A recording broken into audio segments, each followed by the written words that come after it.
So, question of the day is, what is your favorite color?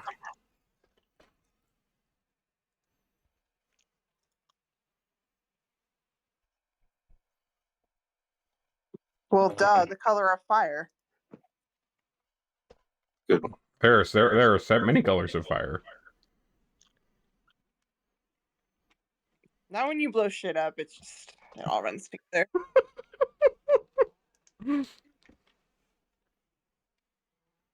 I mean, and especially with you being an alchemist and, knowing things about chemical compositions of fire in different colors, you have quite a plethora of options to pick from here.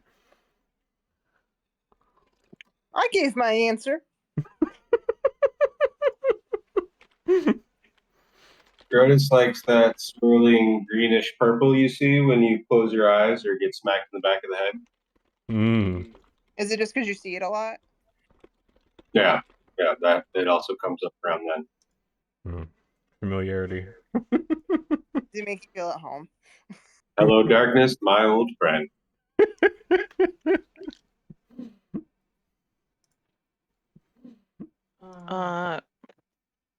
Maz likes the color gold for self-explanatory reasons.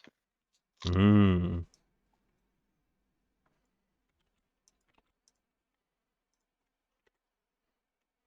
Is Ronka gold? Or is Ronka just rock colored? Why are you trying to talk to Maz about Ronka? Are you trying to teach her about her own deity? You're a religious guidance. You're supposed to have all the answers. Yeah. Tell us what Ronka is whatever color he chooses to be. He just chooses to be the color of a rock. Mm. Ronka is all colors and no colors. Mm-hmm. Truly mysterious. How about you, Hunker? What's your favorite color? Clown nose red, of course. Classic. Red, the color of clown noses and nothing else. Yeah. Exactly. Silly question. Oh boy. All right. Just So the right shade of red is found on a return artery, not the exit artery, so not fully devoid of oxygen blood, but almost. an important distinction. Bathwater color. Bathwater. I mean, But has Honker ever even taken a bath? That's a good question. in the blood of his enemies, probably. Fair. I'm not talking about in blood. We all know you've done that. Well, you did not specify. You just said a bath. Oh, well, then it's I just thought it oil. was. It's I just thought it was self-explanatory. there's a lot of oiling up that happens. Yes, we've heard about the group ritual oiling that happens. We've heard the group ritual in the wagon over there. We know why you have your own trailer now. You're welcome to join. It's not sexual. It's just oiling time. The worst part is I feel like Maz would join at least once just for funsies. Braz might drag her away just to be like, no, you don't want this. Just think of how shiny Ronka would be oiled. Exactly. Especially a nice mineral oil. Exactly. Well, this is all enemy fat. It's rendered. Maz Yeah. can provide her own oil for Ronka. It has to be blessed. That's understandable. Yeah, we have the great oil deity Diddy, bless our oil. God. Oh, I'm man. sorry. Honker just like goes to Maz every week to be like, can you have Ronka bless this? No explanation. And you asked no Oh yeah, questions. Honker's totally bought in, you know. Look, with Maz Ronka. Maz does not ask questions that don't need to be answered. It's Conquer probably a needs a good blessing policy. on something. She's got you. How do I mean, you if I'm think? being asked How for do a you blessing, think there's a reason. the entourage Matryoshka thing works? I'm bigger on the inside because I went and had Gronka bless my hole. I We want don't that talk about t-shirt. that exchange. Oh Sorry. boy. Can we make that t-shirt? Ronka blessed my hole. Yeah. Ronka Just a blessed my fucking hole, and all clown I on got the was this shirt. dumb T-shirt.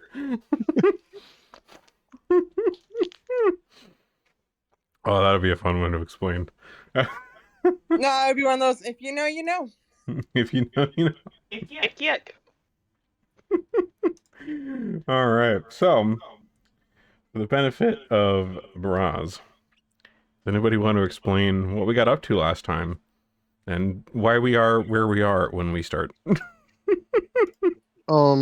We dropped some presents off for the Banyan brothers. What kind of presents? I put a It's skin in fine. their bed. Did you fine. really? Yes, They did Oh, really, yes. I'm Um, kind of sad I 100%. missed that. Maz also. So do you remember when, in like one of the very few sessions that Nini was with us,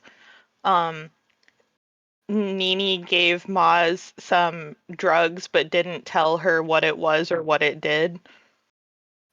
No, but let's pretend I remember. Okay. Maz put it in their alcohol and is just waiting.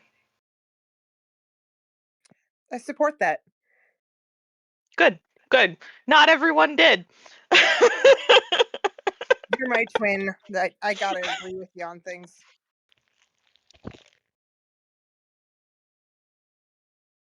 They didn't agree with that, but they agreed with the skin. I didn't ask for permission or You never forgiveness. do. Yeah, Grotus said, live life on vibes, so I do.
I almost got eaten by a T-Rex. Yeah, you got almost got eaten by a T-Rex. But yeah, there's a significant Zulgath presence around the town that seems to be cutting things off. Things seem to be looking a little dire, and you guys had spent some time helping the town prepare for that in various ways, setting up defenses, That's right. setting up traps and stuff. Braz, we had you going out and helping set up like little firebomb traps and things. Yeah. Um, you know, Grotus was doing a lot of scouting out, like helping gather in people who, lived in the farms and things that were kind of outside of town and needed to be escorted sneakily back in amongst the patrols, stuff like that. And after we had done all of the defense setup, we did have a little detour into the Banyan Boys Clubhouse that you guys walked past because people in town were wondering where they had gone because they hadn't been seen for a couple days. And the reason we find out for that, from a meeting we had with the mayor at the end there, is that she had sent them on a special mission into the old caves under the town, because there's like some kind of old rumors that maybe there's something down there that might help this situation, maybe something they could use.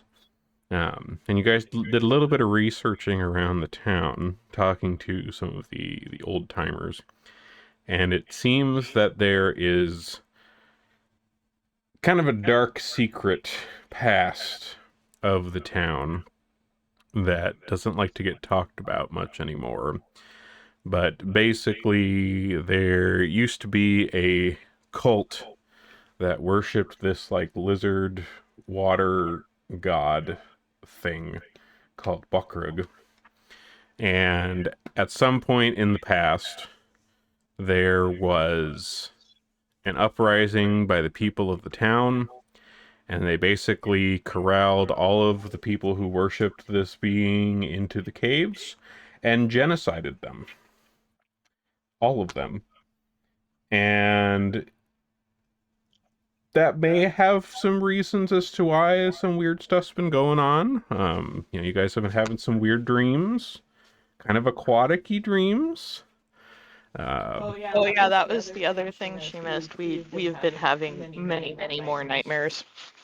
Yeah. Did you every tell night. Scorch about them? Apocalyptic dreams with the aquatic ambience music in the background. Yeah. but in like a minor key, it's discordant. It's Enya, but like distorted and reversed. It's a cool vibe. Yeah, cool vibes.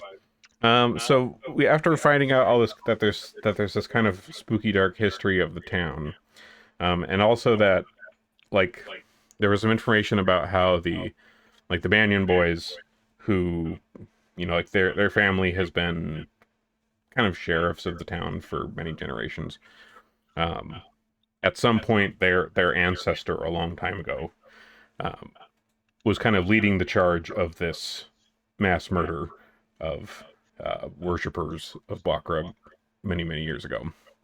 Well, that doesn't surprise me. Yeah, but they had they had like found some like map amongst their family's stuff that was about these caves, and were like, oh, there must be something down there, like something important. And so they got sent on a mission by the mayor, like, go check it out, see if there's anything down there. And it turns out the entrances to the caves, you found out that there are kind of two main entrances. There's one that's literally all the way out by the sea, which can't really get to right now because of encroaching Zolgaths. But there is another entrance, a secret entrance, that was in the basement of the general store, which was owned by Santil Catherine, who is the lady. The general store is the one that's like all covered with talismans that she crafts herself because she's really superstitious about We some got weird Scorch's shit. hair oil from her. Yeah, we got Scorch's hair yeah, from I her. like her. Yeah, but she's been super superstitious about the weird bad juju that's been going on around the town, and so like her shop is all talismaned up to hell. And you guys had went in there and mentioned that you were going after these Banyan boys that the mayor had sent down there, and she had led you to this door in the basement that she has like heavily talismaned up. We're talking like Japanese horror game door covered in paper talismans. Don't fuck with this kind of shit. And she's very nervous about this door, but that is the door that goes into the caves. That's where the Banyan boys went, and she understands that you have been sent to go after them, and so she let you in, and she closed the door behind you because she doesn't want to leave that thing open. So that is where you are. You are currently on the other side of that door. That door is right to the east of you there, that double door's there, and they're currently shut. Because Santil does not want to leave this ominous portal open more than she has to. And that's where we are. Yeah. We might have made the mistake of telling her what happened down there. That is true. You guys did, she didn't really know, like, a lot of the people in town don't actually know about the dark history. Like, the people you talk to are some, like, really old folks who know it, but most people don't actually know about that. And it did get mentioned in passing. I think Honker mentioned it in passing and kind of freaked her out about it. No, that was me. Oh, no, that was you. Maz mentioned in passing that there had been basically a mass genocide in her basement, so that may have caused her to panic a little bit. So Look, we don't censor ourselves. And that's okay. If one thing is true about this campaign, it is that. So, for where we are, so like I mentioned, with all the stuff that's gone on, we should be leveled up to 13 now. And I think most of you have done that already. So Maz, you did yours too. Okay, good. Anybody get anything cool for level 13? I got cooperative soul. Means whenever I roll to aid something, as long as I'm an expert or higher, it's an automatic success at the aiding. Oh, that's cool. All right. Then that might pair with something else that makes me somewhat expert or at least trained in things I'm not really that trained in. Cool. All right. So a little friendship is magic. Nice. I got some extension on my splash damage. It's now 15 feet. Ooh, okay. Did that like increase the damage of it too, or just like the range? It's just No, bigger. just the range. Which I already had an expanded one because of a different feat I had, but then it expanded it even more. Nice. Just got corner of the room bomb of watch damage. That's cool. All right. And then I pick a couple of cool alchemist items. I got death cat powder, which is a toxic death cat mushroom that can be dried, ground, and treated to form a flavorless powder with accelerated effects. So I can do poison damage with that and make people sickened. And then, where'd the other one go? Oh, and then I got purple worm venom, Ooh, which I gets that does poison damage and enfeebles people. very cool. All right. Hunker, I know you said you were getting some 7th level spells or something. What cool shit do you got now? So once per day, I can bring a spark into like pretty much any inanimate object and have conversations with it about, life, the universe, what's going on around it. And that's like And anything, even like beyond just like creatures, like anything you can like talk to. toys, statues, or other three-dimensional inanimate objects crafted to mimic a creature's appearance. Interesting. So dolls, figurines, one could argue a painting is technically three-dimensional. Yeah. And things like that. Huh. And then the other thing I got was 7th level spell slots. And I got the ability to wear armor now and some weapon expertise Mm-hmm. that I need to adjust for. I'm going to be an expert in Yeah. Yeah, and if whatever. you and I know you mentioned like if you know, I don't know if you can craft or if other people are good in crafting, like if you want to take a moment to try to whip up some stuff from your hoard of skins for some, light armor or whatever, we can go ahead and do that. I am trained in crafting if you need help. Yeah, I have skins. If like, I figure it shouldn't be too big of a deal to make like just leather armor. Yeah. Well, and especially Yeah. since you're, kind of a little guy, it's not like a huge. Well, if you're big. Yeah. Okay. And then I got, my 7th level spell slot. So because I've got some good HP, so like I can kind of frontline a little bit. Hmm. Not nearly as great as Grotus, but good enough. And now I have the ability to like pick up trees or sections of buildings and throw them at people. Pretty cool. All right. Pretty dope. Yeah. Yeah. There's telekinetic projectile. This is telekinetic bombardment. So it'll also make difficult terrain in a 10-foot burst or 30-foot line. Nice. So if Honker, if you and Braz want to roll like a crafting, so like Braz is like assisting you here, if that goes well, then go ahead and just like put some, leather stuff from the item sheet on yourself or whatever that would count as. Nice. Let me look. Oh, my whole +2 in crafting. Boom. I mean, hey, So, with his- that and with Braz assisting you, I'd say that should be fine.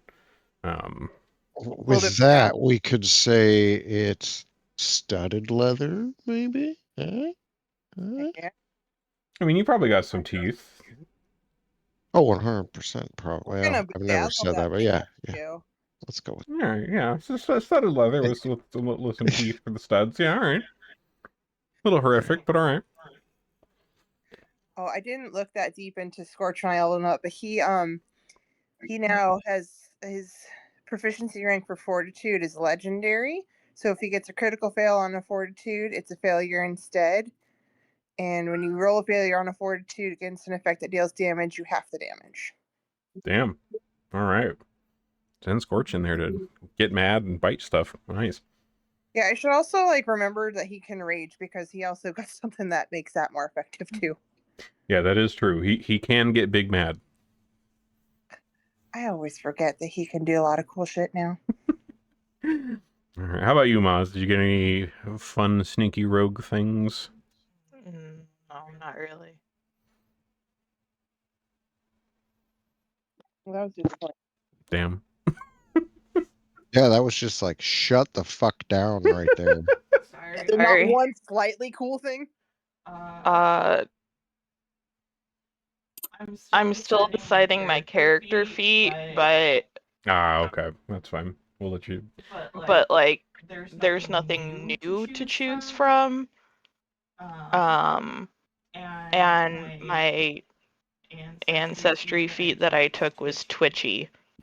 What does that do? It just means I'm naturally suspicious and wary of danger. So I can get a +1 circumstance bonus to AC and saves against hazards and to initiative rolls. And if at least one of my opponents is using deception or diplomacy to determine their initiative, my bonus to initiative is +4. Oh, wow. That's actually pretty neat. All right. Well, we'll let you keep looking through those feats on yourself for those. So meanwhile, so the door down here from Santiel's basement that you just went through leads to this much larger room, which is where you guys are standing right now, which is filled with very old boxes and crates. Everything in here is pretty significantly covered in dust. It's clear the room has not been used in many, many years.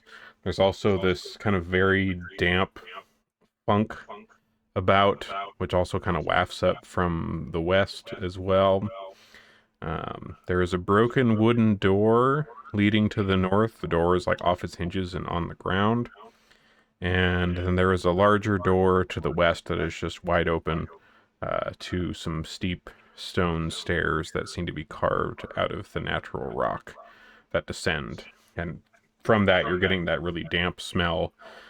There's some saltiness to it. You can kind of feel it in the air a bit, that kind of salty seawater. So it's kind of cold and clammy in here as well Is from that. there dust all over the floor? Yeah, aside from some footsteps passing through, which you assume are the Banyan boys, from a couple days ago. Otherwise, yeah, there's dust all over the place. Okay, I make a dust angel on the floor and write Braz was here.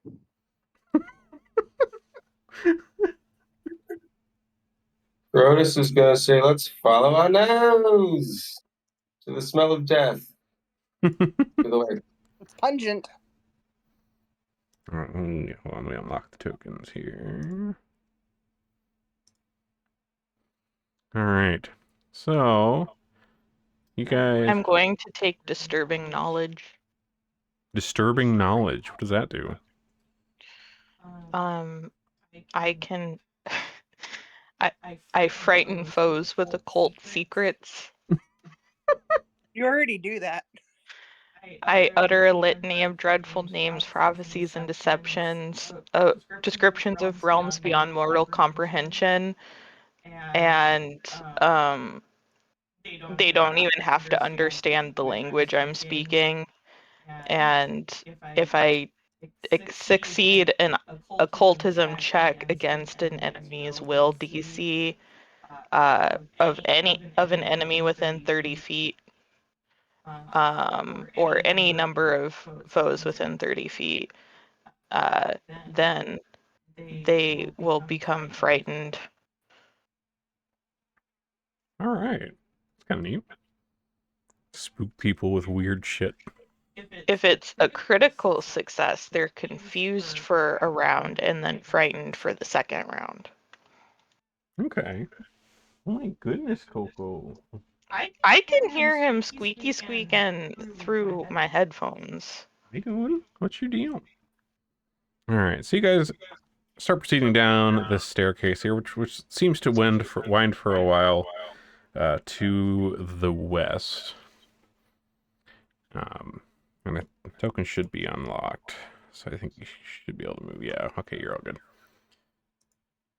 So once you get down to like this bend in the hallway here, you can see that the passage continues north. And pretty much once you get to the bottom stair, the hall down here is kind of flooded with several inches of water. Okay, And but Protus is the only tall person in our party. You have to define several inches.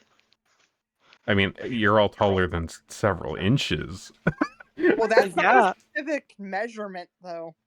We'll say like 6 inches of water. Okay. Because 1 foot could be several inches, and that's a significant amount of water for a goblin. Yeah, Considering we're like 3 feet tall. yeah. This is y'all got wet feet. It's ankle, ankle water, You need to be Shin. wearing ankle or socks. shins on the short ones, sure. So yeah, this whole Maz hallway. doesn't wear shoes, so no, she doesn't have socks. Oh, and I should ask.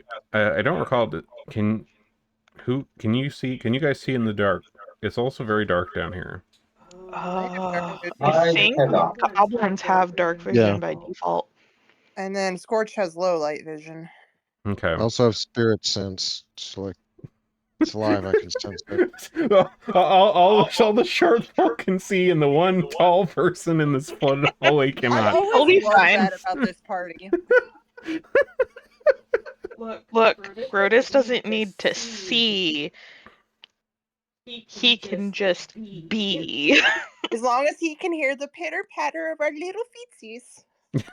Well, like little splish splash little feetsies down here. I mean, if nothing else, Scorch is probably smart enough to be a seeing eye dog. One would hope. But yeah, so the hallway leading to the north, so like Grotus here, it's pretty dim down here for you, and you're walking down the stairs. It's kind of clammy, it's cold. You step off the last step, a little bit of water down here. And the smell of the seawater down here in particular is very strong. It's clammy and it's ominous, and it almost kind of feels like you're deep underwater, like breathing this air. Like you're not actually, but like it has that feeling of like when you're down at like the bottom of the pool. So the hallway here, for those of you that are able to at least see, looks like it continues to the north a ways, and you see it branches off to the west a bit as well, and it looks like it branches off to the east up there. But yeah, all of this has like that kind of low level of water in it. Okay, I'm gonna have a torch with me so I can see. All right, Grotus, you light up a torch. Give me a perception check, Grotus. You light up this torch, since you're probably like the best able to see right now with that.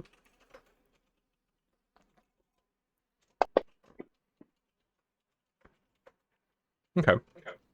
So, Grotus, you see with your torch on the wall here. This is kind of on the wall close to that initial intersection where it goes to the west, just north of you. Marked on the wall is a tiny arrow that looks to be in chalk. And it is currently, the arrow is pointing south, so back up the passageway you went. Okay. The arrow is pointing towards the way we went. Mm-hmm. Yeah, and it looks like, it is chalk. Like, you kind of look at it and pick it a little bit, and it looks like it is chalk, and it looks pretty recent, too. So this is probably the Banyan boys trying to chart their way out.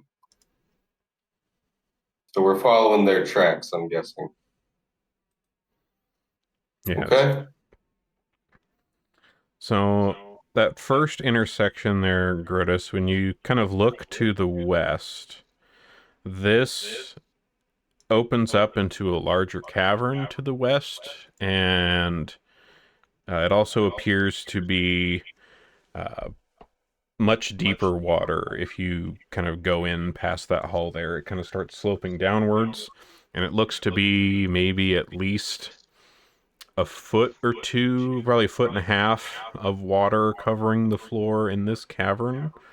There are a couple of elaborate mounds of stone at various positions in this cavern that look too uniform to be natural, but they don't appear to have marks from chisels or carving or anything like that, just from what you can see where you are. But it looks like it goes deeper from here. And then you see off in the northwest corner of this room that there is a passage that leads out that seems to be the source of the seawater in these caves. Like, every once in a while, you kind of see a flow of water kind of splash in out of this passage, and kind of that low rumble of the sea in the distance from there. You see what looks to be a pile of bones near that opening that the water is coming in through. And you kind of see kind of vague hints of red coming off those bones from what you can see with your torch over there. Gross. So, is there a way, do we have like a grappling hook or something we can throw and pull them towards us? What are these circular bits in the middle of the room again? I'm sorry. So these are kind of mounds of stone that, like, they look somewhat elaborate, but they don't look like, they don't look natural, but they don't look carved either. You're not really sure what to make of them. They seem odd. Interesting. Then Gross is gonna run on water, using his run on water wall running ability, and stand on the middle one to see if he can get a better eye of what's going on with the body pile. Okay. All right, so you run across the surface of the water here and kind of clamber up onto this. And let's see here.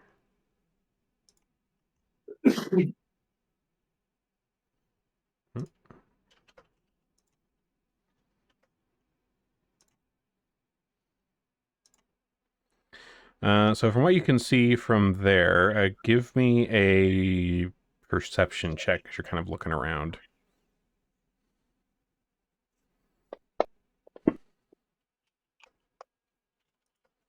Balls. Okay. So, looking around here, you get a slightly better look at the pile of refuse over there by the opening, or the passage that seems to go out towards the sea, and it looks like it's the remains of various sea animals, like crabs. Like, there's kind of crab shells and, fish bones and other stuff like that. Looks like it's just kind of all in a pile here by the this passage out to that cavern. And it looks like the water level in that tunnel out there, like it gets deeper down that tunnel. It's like you can see the ground there kind of goes further down. And you assume it's probably at least a few feet deeper, the passage out that way toward the ocean.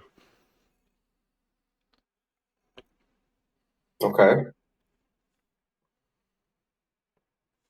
I'm gonna advance a little bit closer and see if there's any Banyan Boy bits in the body bulge.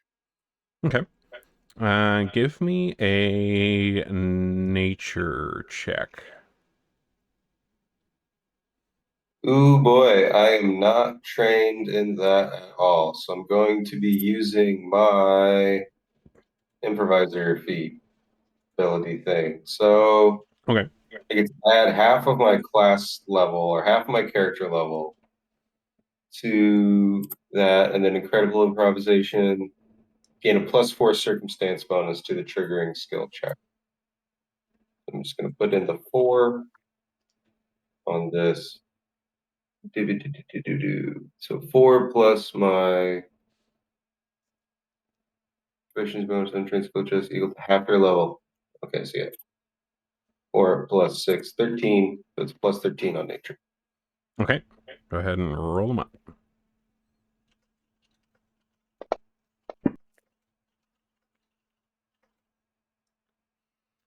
So looking at the pile of refuse here, looks like crabs and fish. Maybe some other sea creatures. But you're not really as versed in the natural world. So you just kind of go off of that. Fuck this salty place. Let's get out of here. All right. There are no So like chalks or any more chalk lines or breadcrumbs indicating Banyan Boys. in that particular room, no. Nothing of note in that room in terms of markings. The only one you've Okay. seen so far is just the one on this hall pointing back up the stairs. And then, this lightly flooded hall continues to the north there. And then also to the east a bit. Then let's continue and see what's up this east business over here. Ooh, that looks like Laura. So you come up a little ways to this part of the hall.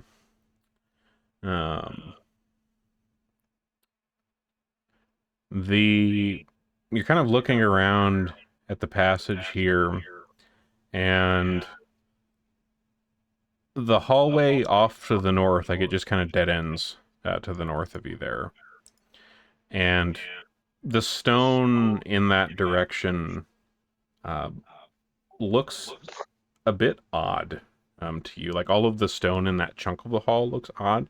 It almost looks like this entire chunk of the hall was somehow like stretched out of the rest of the hall. There's just like the way that the stone looks is kind of like twisted and funky in this like northern chunk here.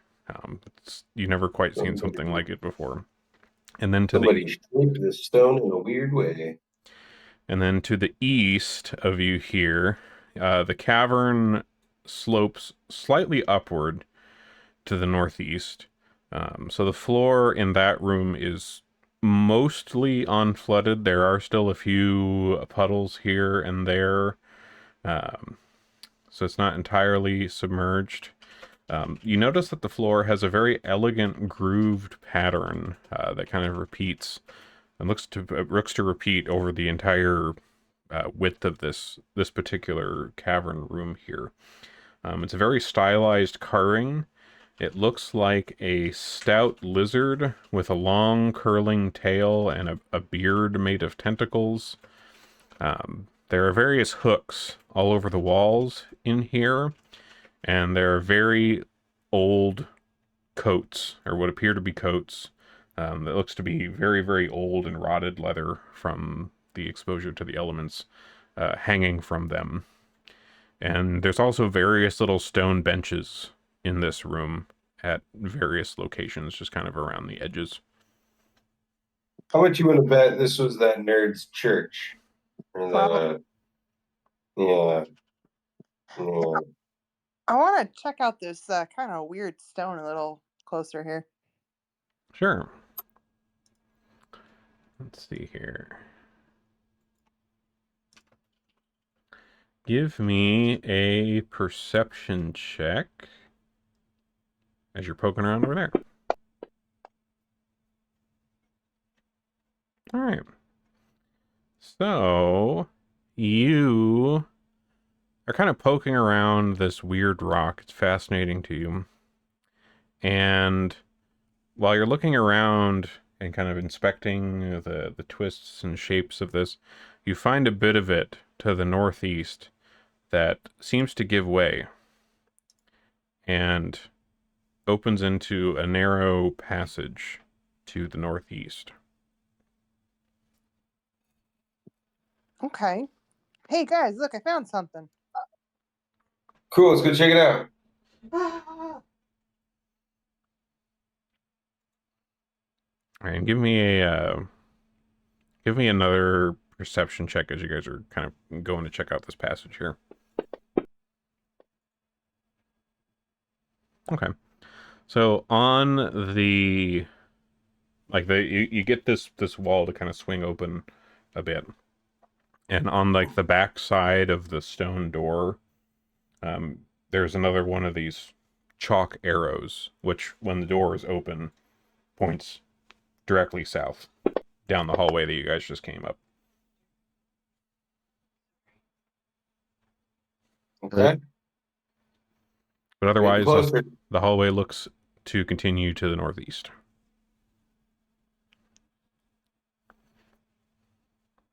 All right.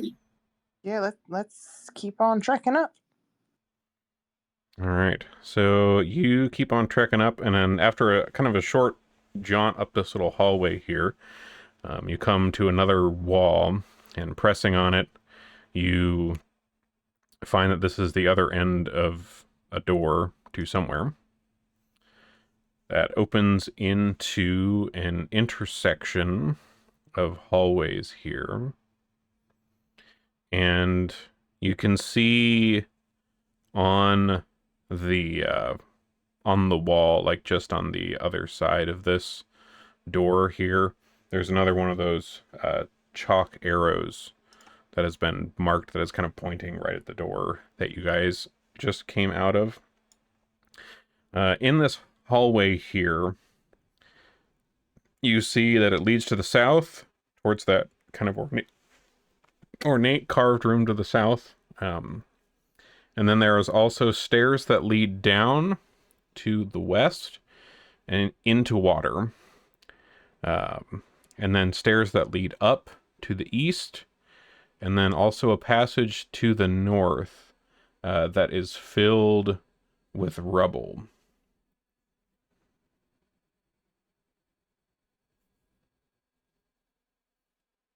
And there is a little bit of, there's kind of a dustiness in the air here. Dusty. Right. Check out the rubble here. Okay. Give me a perception on the rubble.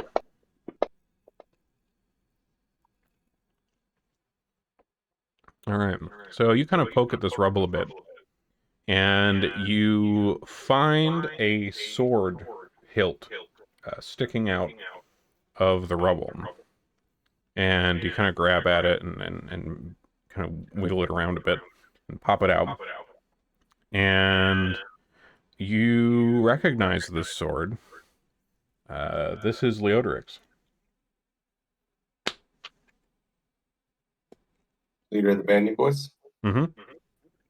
Yeah, you've seen he often has that sword at his hip. He was running around brandishing it during the Zolgath attack on your circus. but that is his sword. You don't seem to find any sign of, like, a body, though. Like, there's no blood. You don't find anything smashed in this rubble, but you do find this sword.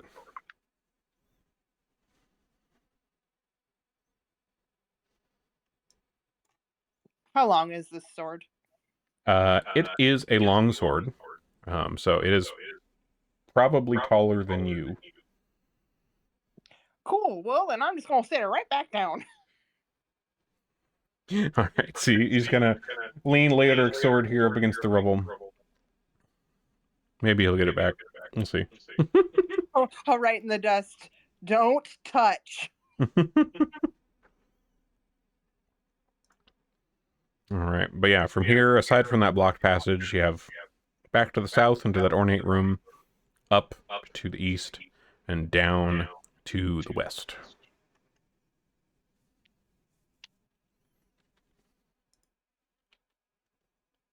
Well, they must have got east? cut off by the rubble. Yeah, easted. Come up these steps. Ooh, fancy room. All right, so in this room, there's two passages that lead into this room. There's the one at the south that you just came up from, and then a passage to the north. Both of these passages are going like up to this room. So you walked upstairs to get to this room. If you go out the passage to the north, stairs go back down. So this room is a little bit higher than everywhere else so far. So the floor is completely dry. Although, because we're in a dank-ass musty cave, it's still got that permeating dampness, saltiness in the air. That's kind of unavoidable down here. There are high shelves that are stacked with books and parchments that fill the edges of the room. There's carvings of lizards decorating the walls. Many of the books look in pretty bad shape, like worn by the salt and the moisture in the air. They've rotted. Some of them look surprisingly all right, but a lot of them look pretty ruined from time. Grotus is going to rummage for the erotica. Probably the only ones that survived.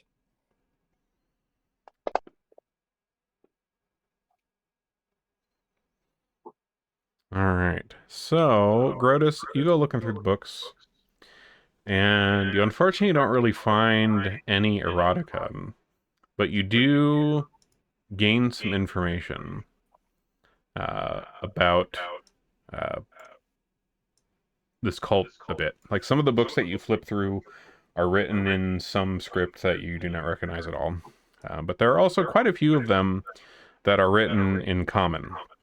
And like some of the books that you look through that are still readable, like there seems to be a bit of magic to them. Like, they've been magically protected somehow. They had some sort of, preservation spell of some kind cast upon them. So they seem pretty good shape for where they are and how long they've been here. So in terms of stuff, you learn. Let's see here.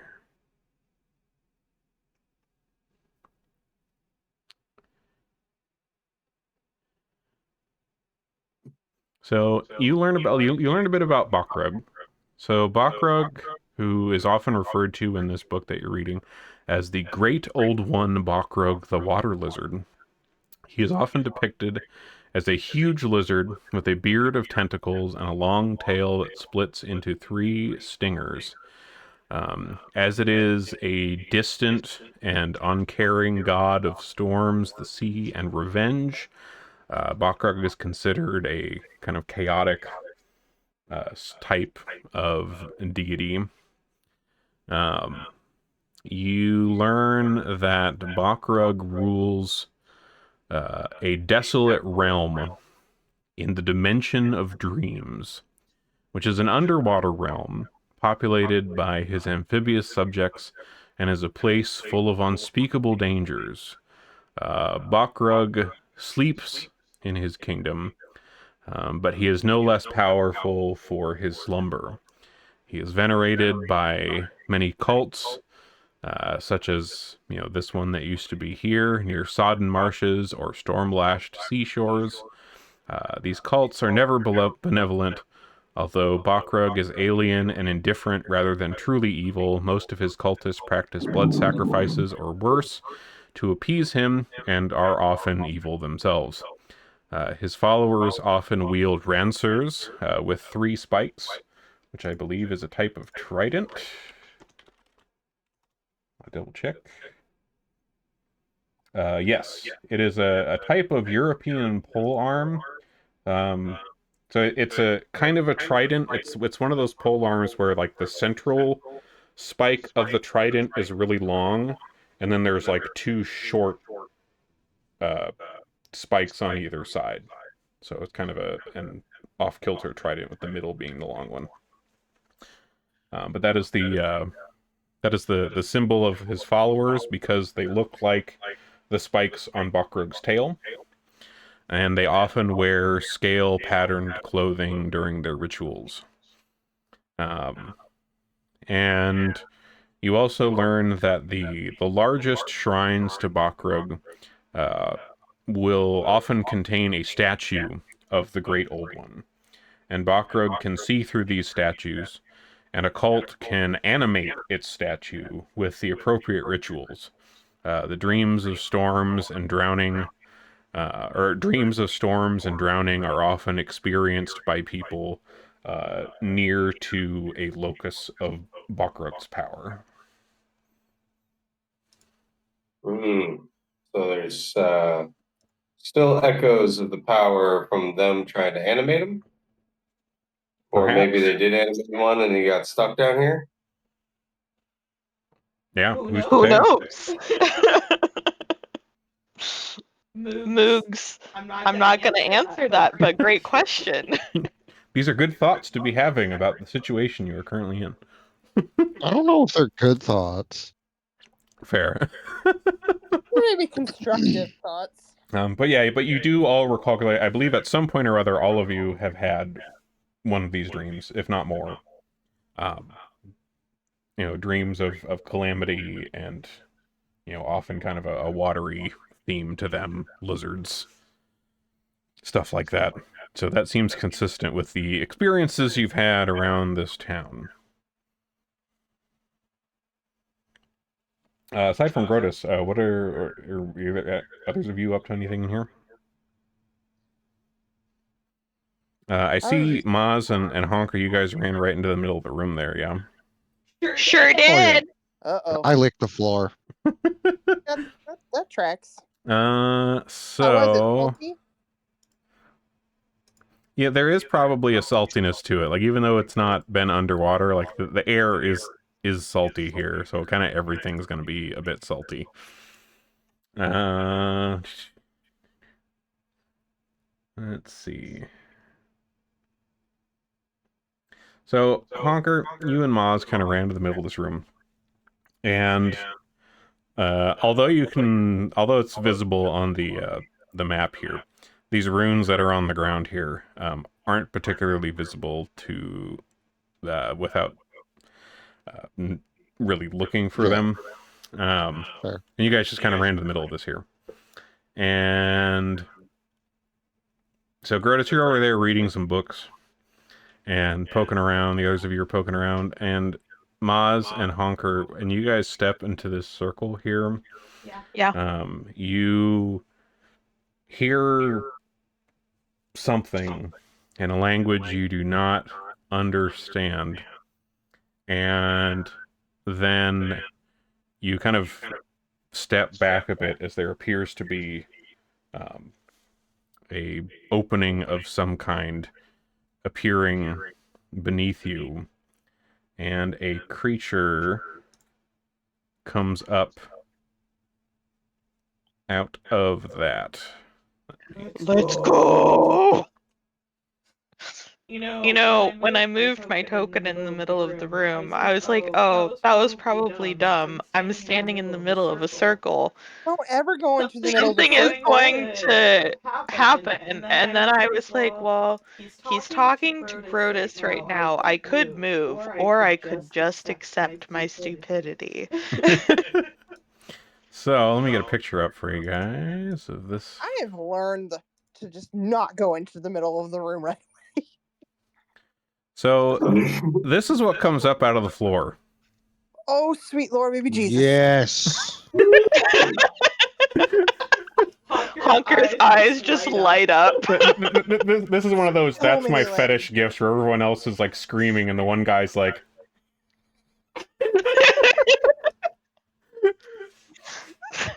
So yeah, So many little this is... creatures are Honker's fetish.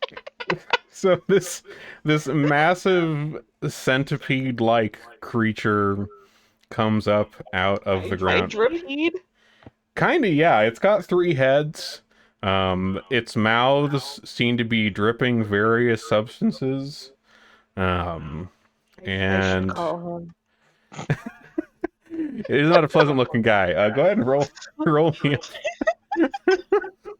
initiative on this. Oh boy.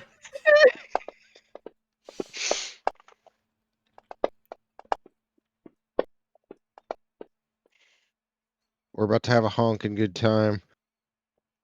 Are we? Honk, yeah. All right. So this creature lets out a very strange noise. It's like completely alien. Like this thing, like even itself, like the creature itself is just wholly alien to you guys. Like you guys have never seen some shit like this before. This thing is weird. And as it comes up out of this, it lunges at like Honker. Let me scoot him a little bit so I can see the tokens here. Oh man. What's this? Oops. Scoot him a little bit more. I'm Honker! It's gonna There we tear go. my face off, guys. Not Tear if my you fucking tear face its off first. I'm gonna try.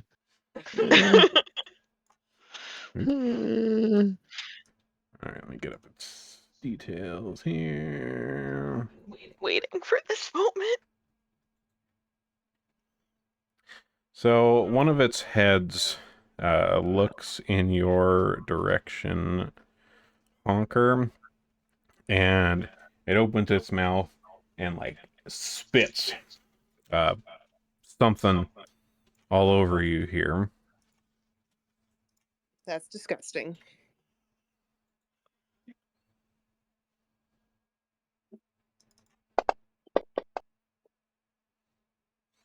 Alright, hits.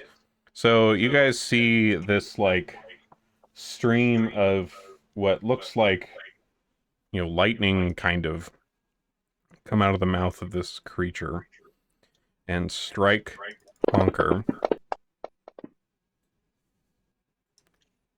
Whew. I'm sure we're fine. Sure, we're fine indeed. And after it breathes this on you, Honker, it... Let's see, what is this here?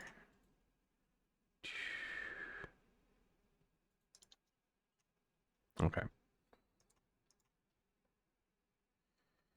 It swings with its tail. Critically misses. And Phew! I mean, yeah, of course. that brings us to Maz.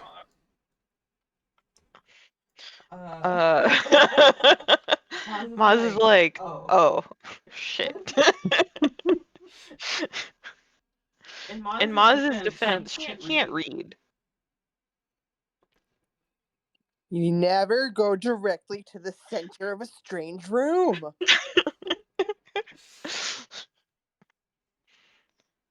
Braz is like, I always taught you how to just No, climb Braz up is the walls sitting over it instead. going, God, I hate it here. Uh,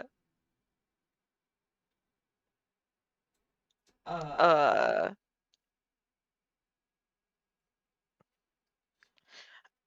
uh, me, Hit it hard. Fail apart. guys, I have a cannon. You should Use probably that. use it.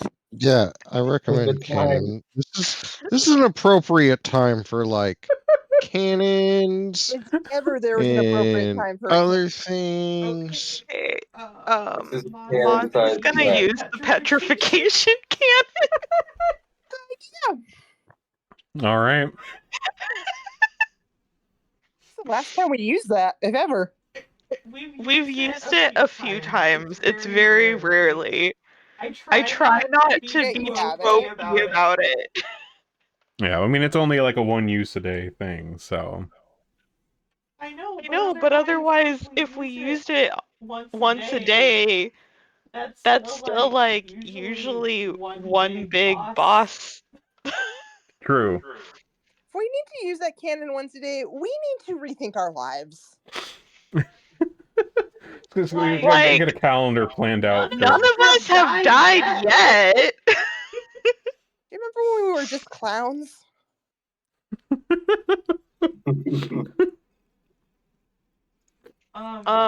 It says it needs to attempt a fortitude save against a DC 34. Fortitude save? Okay.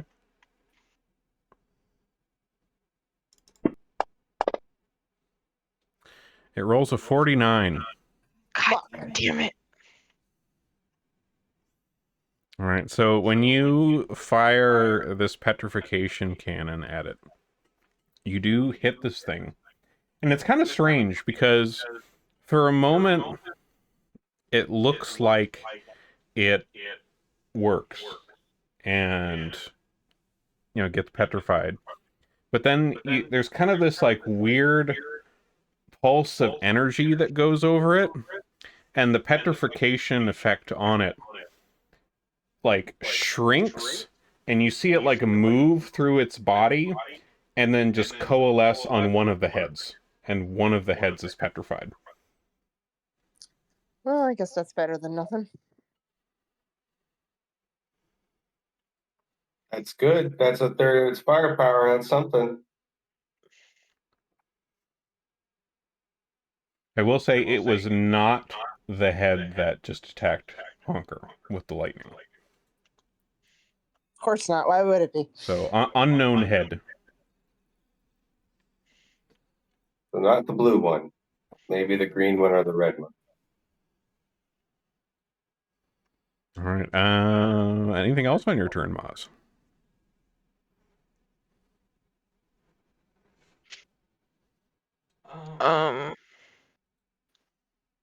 I was trying to find where that our like special skills were.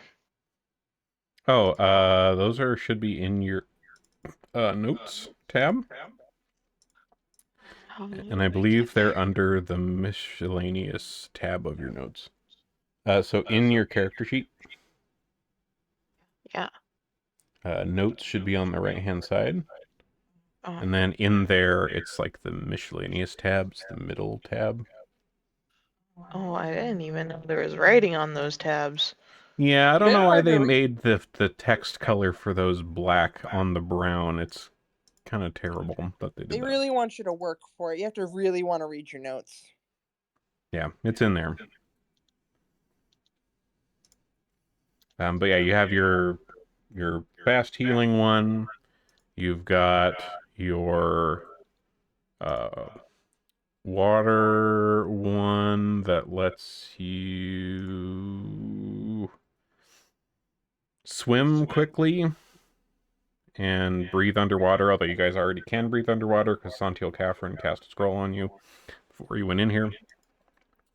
You have the light reflection, which I don't know why that link never seems to work. Oh, here it is. The light is the the laser eyes. You can basically Cyclops with radiant light from your eyes. And then the stone one, I believe, is a defense. Oh, there it is.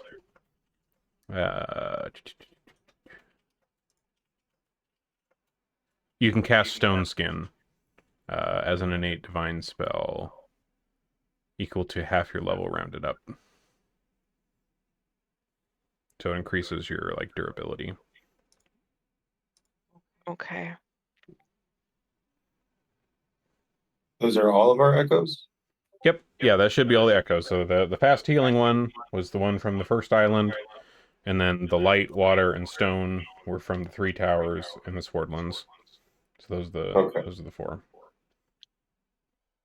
Like you do know that there is a tower in this area, but you have not been out to it because it's out in the Welt.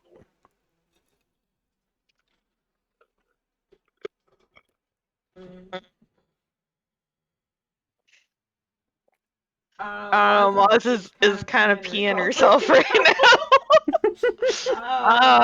That is an appropriate response. I mean, at least if you like move back down the steps away, you'll be peeing into the seawater and it'll go away. This floor is kind of dry. It's a little obvious that you're peeing yourself a little bit right now. I won't do it. For that anyway.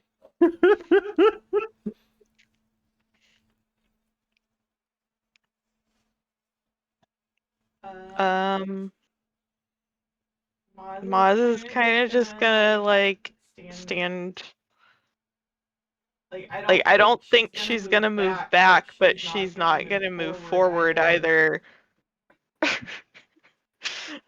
I don't know. Ma's a little spooked. Yeah. Yeah. Maz thinks she did a little fucky wucky. A little oopsie whoopsie. A little bit.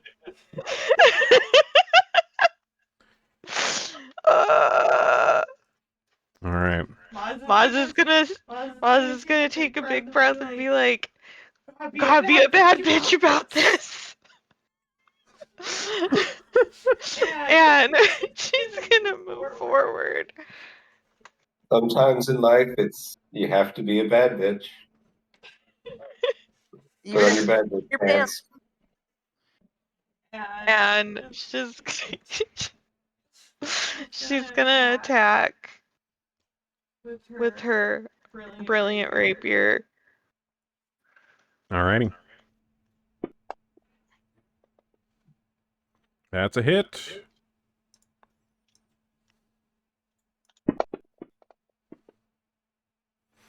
I saw it dance on that 7.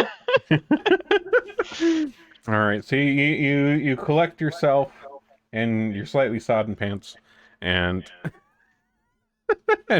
stride on up to this freaky creature from another Look, her dimension. pants were already wet from the water. She can There lie you go. about it. Yeah, you wore the brown pants today. This was planned ahead. But all of Oz's pants are brown or black. See, you planned way well in advance. Some of them used to be white, but now they're all brown because she's just worn them so much. And she doesn't actually know how to wash her clothes. I'm pretty sure Braz probably does the laundry. Probably. I almost took the prestidigitation cantrip just for the tidy objectability. All right. I feel like I've derailed this so hard. So, Grotus, you've just been reading this engrossing book about the various strange dreams you've had and weird shit going on, and some extra-dimensional centipede creature has appeared out of the ground. So, yeah.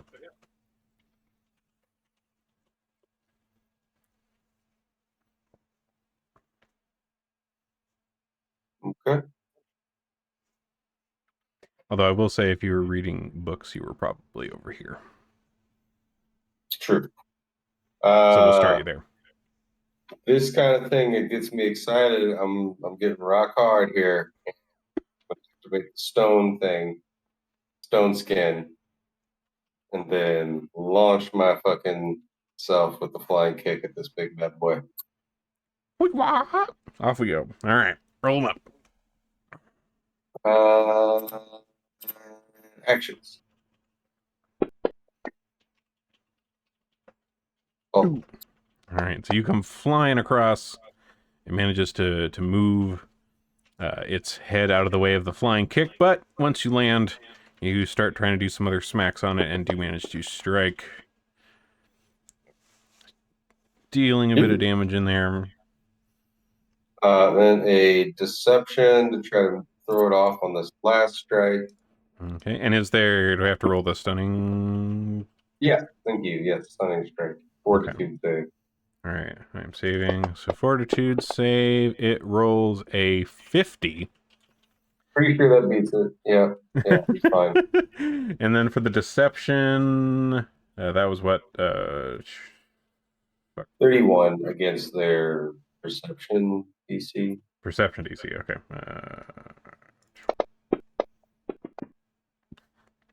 They roll a 36.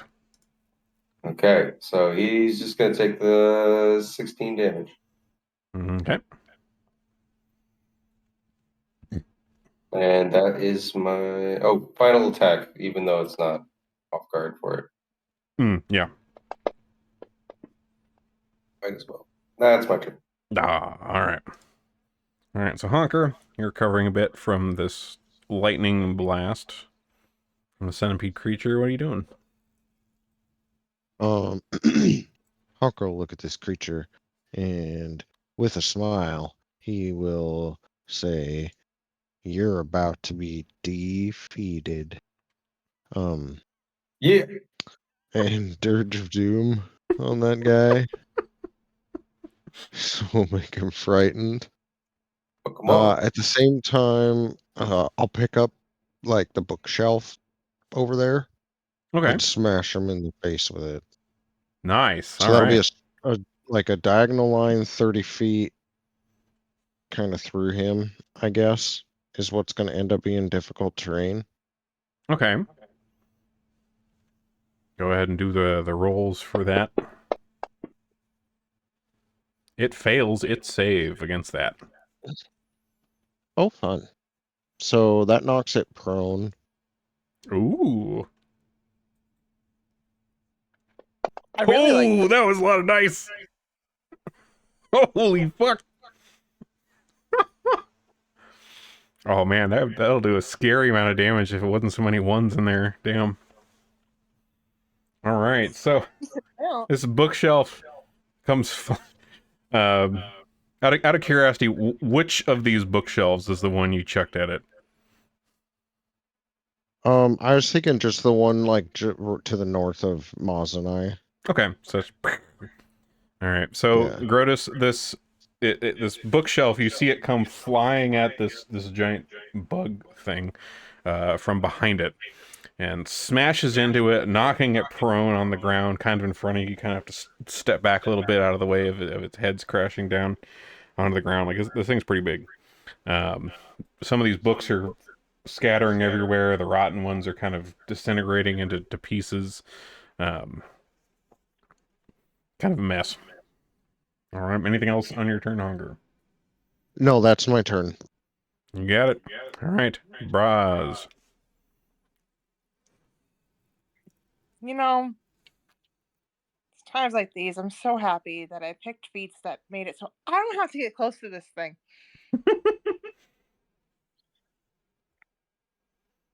All right, I unfortunately do have to move towards it a little bit, but I am going to kill it with fire. There. Understandable. All right. Your fire misses, but there is a lot of splash damage on that fire.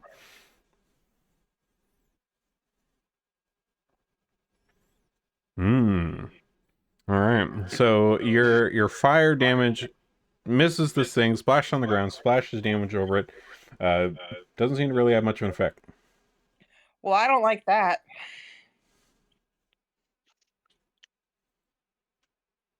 Okay, because I had to move, I get to throw one bomb. You see it kind of like one of the heads try to like look at you as from this thing you've thrown it at. And you can see that particular head looks to be like there's smoke coming out of that particular mouth. So you're kind of like, oh. Okay, cool. All right, that brings us to Scorch. Okay, so he's gonna move. Scorch also pees himself just a little bit. Yeah, but he's completely unashamed by that. And let's see. And he's gonna swipe at it with his clawsies. Alrighty. And he misses with those clawsies. Oh no. He's a little scared. Understandable. He did just pee a little bit, even if he was fine with it. Oh no, he peed a lot.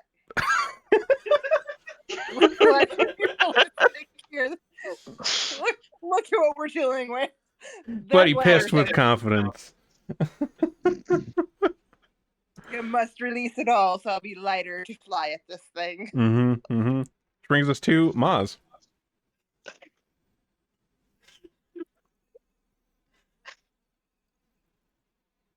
So guys, I'm just real sorry about this thing. I will yell at you later.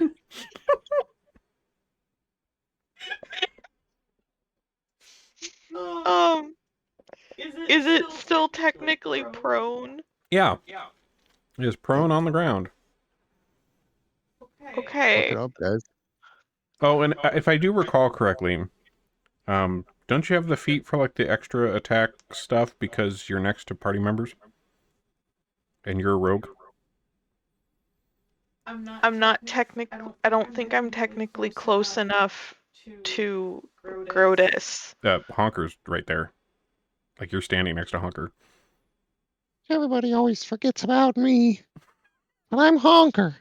You're just really tiny. Just honking away. Honker is just like shrinking. Not that we forget about you. It's just you scare the shit out of us. See, I guess I'm just used to like only being next to Grotus during fights. I mean, Honker's got this cool armor covered in teeth and skin and whatnot now. I mean, look at this guy. He's badass. We worked really hard on it. Hey, children.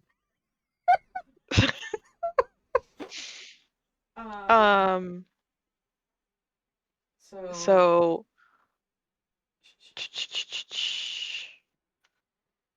oh shit. I can't remember if that was like a sneak attack thing or if that was like a feat or something. But I remember it's a thing. Like when It's a feat. Okay, that's what I thought.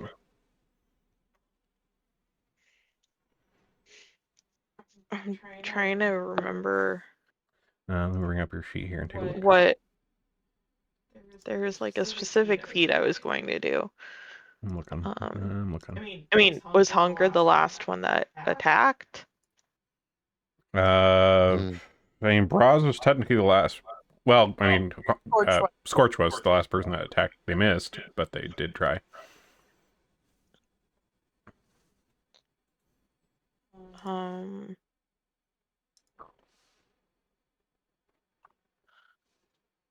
Yeah, so it has to be a creature within melee reach hit by a melee attack from one of my allies.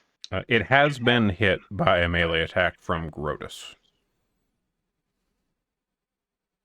Does it matter that I'm not next to Grotus?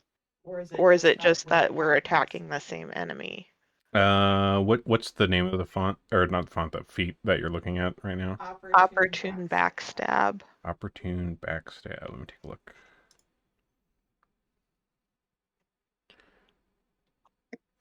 No, it looks like that is just if an ally of yours melee attacks a creature that is within your melee range, you also get to attack.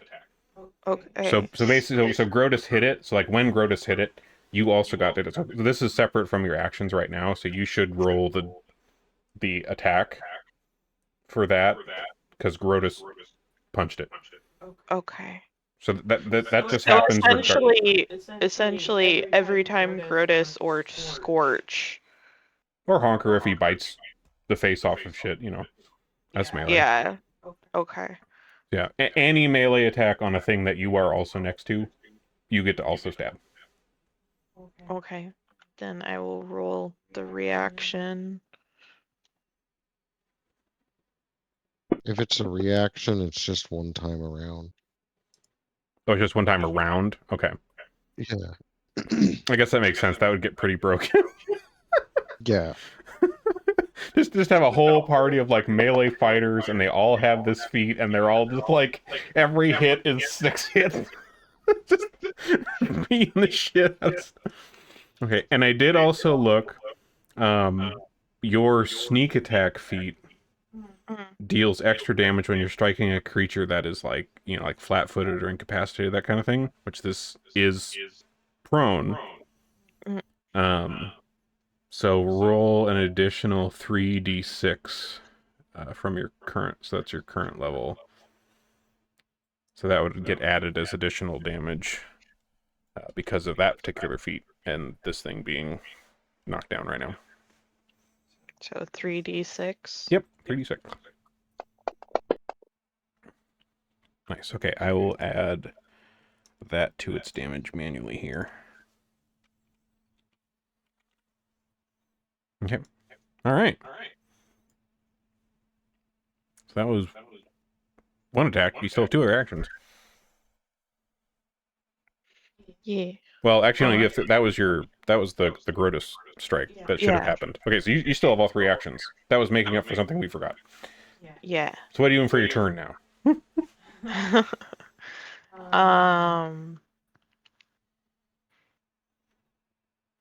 I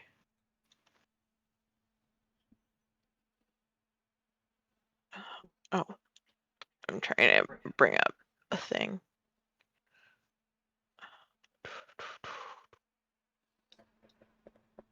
Why can't I find that? What you looking for? Oh, found it.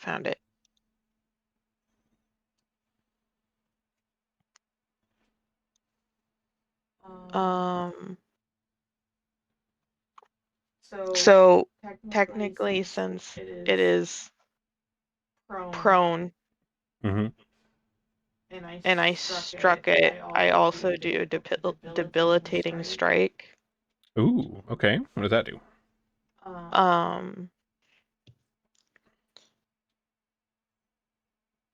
I can apply a certain debilitation to it. Yes. And I'm gonna do bloody debilitation. Nice. All right. It's gonna take 3d6 persistent bleed damage. Hell yeah.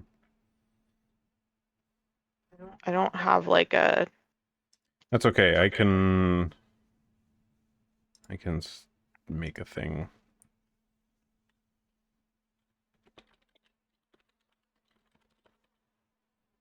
Okay. And if that doesn't automatically go, then I will do that myself.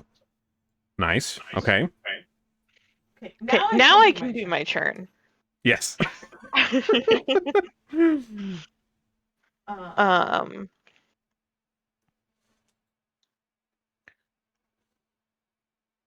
I am going to attack it with my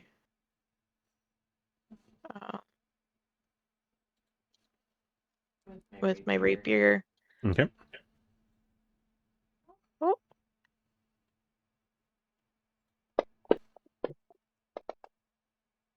Or not. Oof.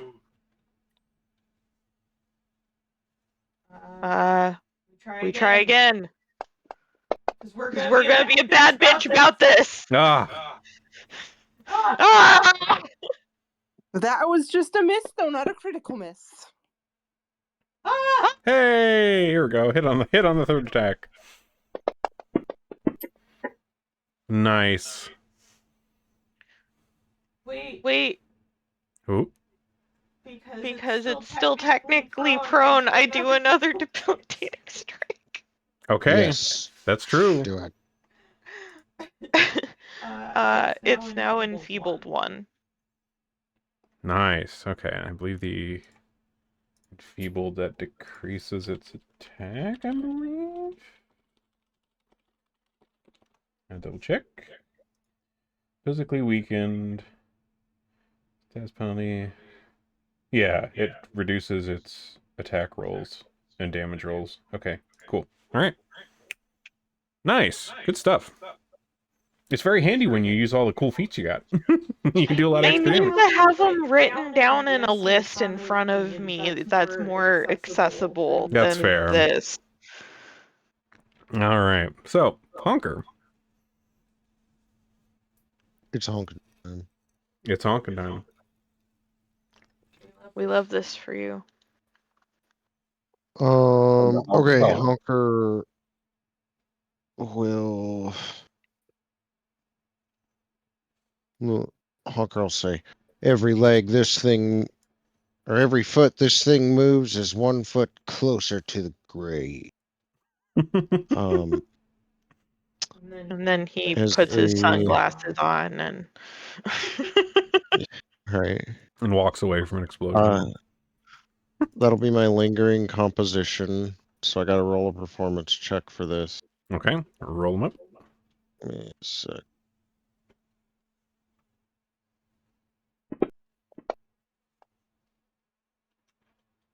Alrighty. Is that a success or failure? But it should be a success. Let me just double check. Okay. Level X. It's like you make this DC equal to the highest level target. Okay. I don't know. That might be pushing it. That could be a failure. Either way, it will inspire at least 1 round of courage. Yeah, it looks like if I'm going just off of like level-based DCs, yes. That's not close. Not quite. Okay, I was kind of thinking okay, so that doesn't burn my focus point at least, but it just lasts 1 round. Because I do that, Grotus, do you have a reaction left still? I don't think Grotus has reacted this particular round, no. That's Okay. correct. I have another thing that because I did that, yes. You can make a melee strike because of my courageous assault feat. Yay! Alright, so Grotus just Is that my highest attack bonus or? It just says you can use a reaction to make a melee strike. So yeah, I would assume so. You hit. Inspired by glorious song. Woo! All right. Not an extra So that's 20 my damage. Yep. Fuck yeah. yeah. And I got to remember that because I can do that each round to somebody if I inspire courage. Okay, and then for my second action, yeah, I'll just try and eat it. I'll just turn into a bunch of mouths. Shrimp And is bugs. Shrimp is bugs. yeah, that's what I'll start yelling. Shrimps is bug, and then just start chewing on this motherfucker.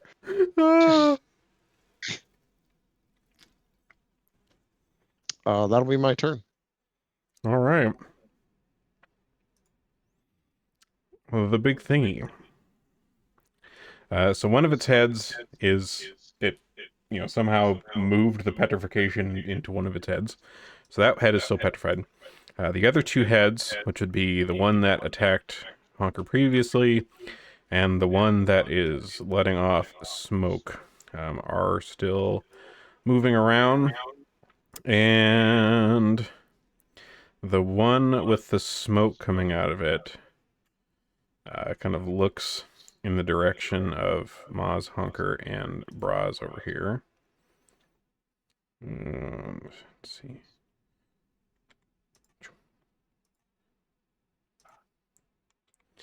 And it lets out this massive cone of flame in the direction of all three of you. Cool. Cool.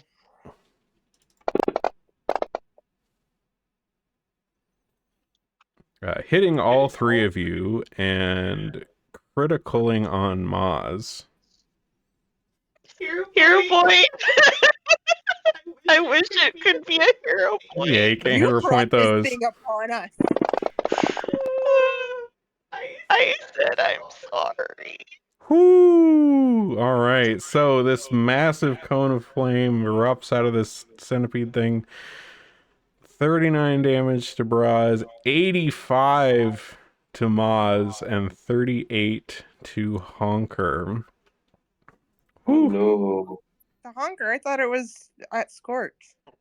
No, this was Or a is I not cone. listening? This was a cone in like a westerly direction. Okay. So you three are all in this. All right, and then I think I just heard my name and was like, ah, crap. I didn't do it. All right, and then it uses its other action to try to get up out of its prone position. Somebody trip him. Kick him in the knees. Like, what's the roll for that? Let's see. But how do you know which leg to trip when it has 100 of them? You just got tripped too. That's a good point.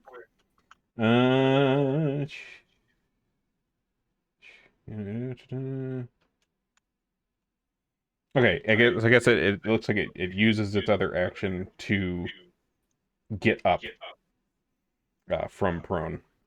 It takes action, and because of the other status effects with the frighten and everything, it just has that. Oh, and it does have the persistent bleed. Let me roll that really quick. It was 3d6. Yes. It takes, ooh, nice rolls on that. 15 additional bleed damage from your work. Put that on here. All right, and that is its turn. Braz, you're feeling a little toasted. Your Yeah, fire really was fought with fire. Yeah. I'm gonna go another way. I'm gonna throw some bottled lightning at it. All right, you hit. Oh heck, let's just do one more. So as your lightning strikes it, it again seems to have no effect, and you do recall it shooting lightning at Hunker earlier. Yeah, but these are my best two that I have. Ooh. All right. Grotus. You're feeling jazzed up from the tunes. You're warmed up from the blast of fire that just went off inches away from you. Invigorating. Indeed. It's Groton time. I mean, Grotus gets fired out of a cannon regularly. It's probably pretty nice temperature-wise. You know, you're probably right. Here comes that deception. No, I don't think that worked. Anyway, here comes the flurry. Okay. Boom, that's a hit.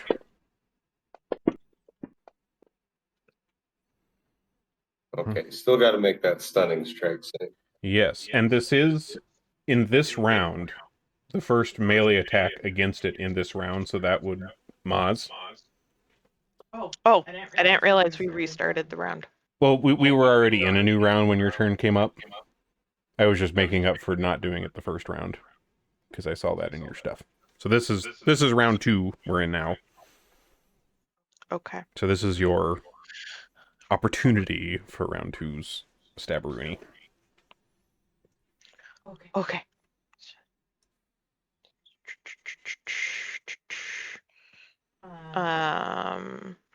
So that you said it was just 3d6. No, this is you getting just like a free Oh, attack. my opportune backstab. Yeah, this is your backstab. That's So right. just poke him. Yeah.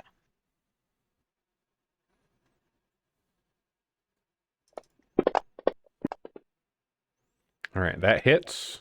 So go ahead and roll your damage. All right, it rolled a 49 on its fortitude save, Grotus, by the way, when we get back to you. Yay! All right. Nicely done, Maz. Okay, so Maz comes in for the backstab after your punch. Grotus, you wind up for what's coming next. He's stunned. I did my flurry. And so I guess, yeah, I already tried my feint as well, so final strike. Okay. A So whiff. stun one. One less action for you, boy. All right. Scorch.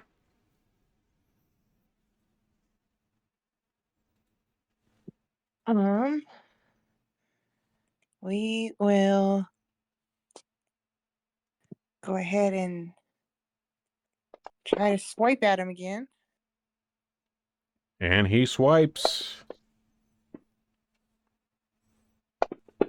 All right. Scorch. Clawing. Missing. Ah. Got a little bit in there. Which brings us back to the top of round 3 with Grotus. Yeah. I will deceive you. All right, maybe not this time. Next time. Next time. For now, he manages to force my wily strategy of attacking a lot more. All right. Nice. So with your blows coming in on this thing, with the status effects that have been gone to it, it got knocked down. You guys laid into it, hunkered, did some weird shit. You guys have managed to take this thing down before it got too much more out of you, because boy, that was putting in some hurt. Those of you that it did hit. Nicely done. All those team synergy things come in real handy for damage. I think we got like about 80 damage out of Riz bonus stabs there. Pretty nice. Well, with this thing dead, there's at least one less nightmare in the ground. Maybe there will be fewer nightmares in people's dreams. Perhaps. Let me take a moment to try to heal up my sister who brought this thing upon us. I said I was sorry. I will also heal up Hunker. Okay. Anybody else doing any medicine? Yeah, I am. Okay, Braz, that is a critical success. So 4d8 plus 5 to whoever that's for. It's for both of them. For both of them. Maz. Okay. So 15. So 20 healing to Maz and Honker.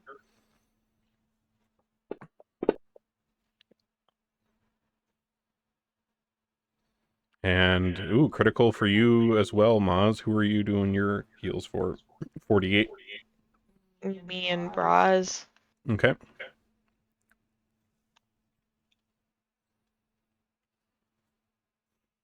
$48 plus 5.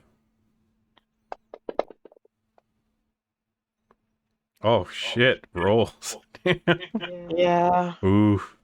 All right. Can I hero What? point that? Yeah, I'd say that's a hero pointable thing.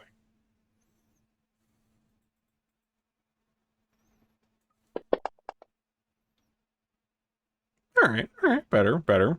Double what it was before. So 19, so 39 healing to Maz, 19 to Braz, and what was it, 20 to Honker? Yeah, I did mine. I'll do mine. Okay. Okay. That's not as scary now. Okay. Let's see. Do You still you? have quite a bit, Moz. I have 40. Okay, because I can do an elixir of life on you. What did that do? Heals you. Whoa. We have like all the way. I'll roll. It's 5d6 plus 12. Okay. Oh, nice. Well, there you go. 47. Yeah, That so heals you that all was the way. all of it. Thank you, sissy. Now quit running into the middle of rooms. Okay. I have to put you on a leash. All right. So with the Scorch is walking Maz on a leash. yeah, Mod's on a leash. Scorch is not. Do you guys look around any of the other bookshelves in here, aside from Honestly, that's Grotus? fair and valid.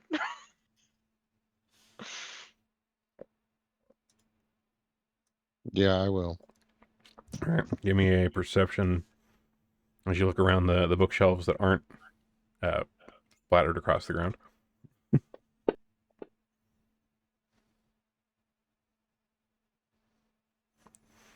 All right. So you look around a bit, and in addition to finding books similar to what Grotus had found with information about Bakrug, some of these books as you come across them, like these ones that are well enough preserved, like there seems to be some kind of magic to them, keeping these preserved. And you also kind of think, these might be pretty rare books, might seem worthwhile. So some of these seem like they might be good enough to, take along with you, maybe sell somewhere to a collector, who knows. And you also find some flasks that are shaped like Buckrug. They're these lizard-shaped flasks, and like in the mouth there was the cork. So it's kind of tail on the bottom, body going up, mouth, and then cork on top. There's a couple flasks that have some kind of material in them. The flasks themselves are made out of iron. So they have a little bit of heft to them. But you can hear, there's liquid inside. Maz is just kind of following around with the bag of holding open. Arms. I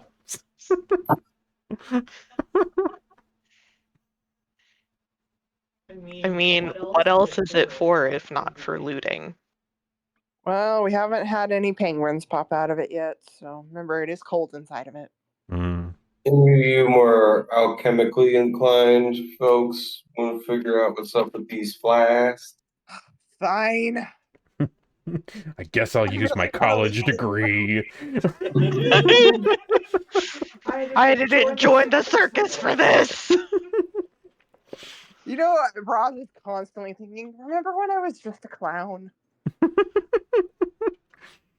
right, give me a. I think that's.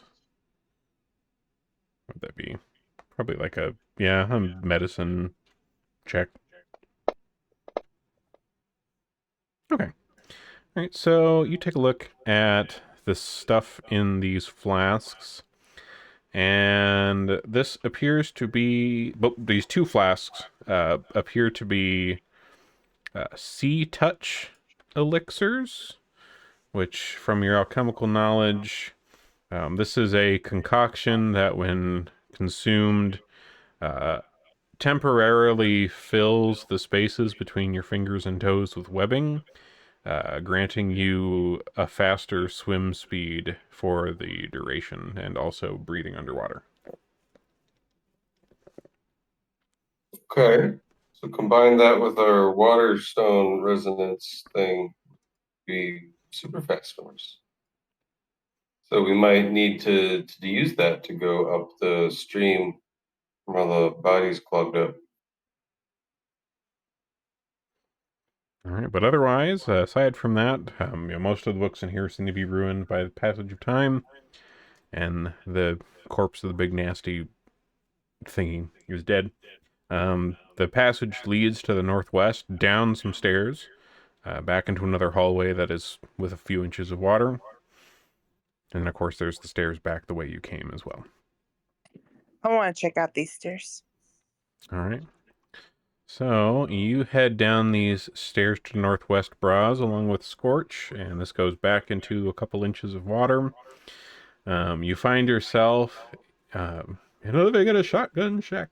You find yourself in an intersection, and there is a passageway to the south that is filled in with rubble. This appears to be the other end of that collapsed hallway. There is another path kind of to the southwest that looks to go into another cave that is flooded with more water. Seems decently deep, probably at least 2 feet of water in here, in that particular cavern. And then there's a wider opening to your west, which appears to be, there's a large cavern with a pool filling most of it. There's a couple of stone benches in here that are around the center of the room. And the water in the center of that room there looks noticeably deeper than everything else in this room where the benches are.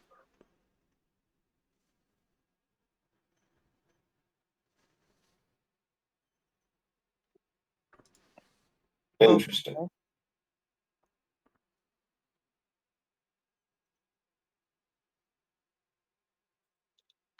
I will check out the other side of this rubble just to see if there's any other sign of the Banyan boys. Sure.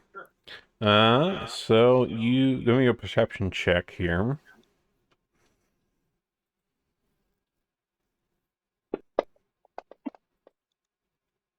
Okay.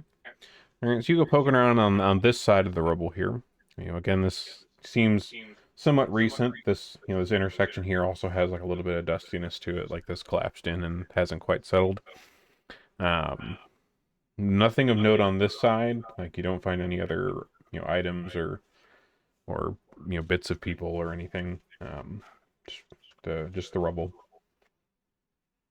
amidst the water.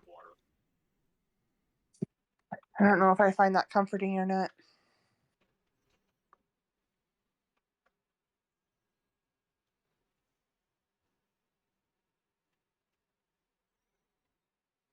All right, which way are we looking around? I'm gonna poke around too. This creepy little room here.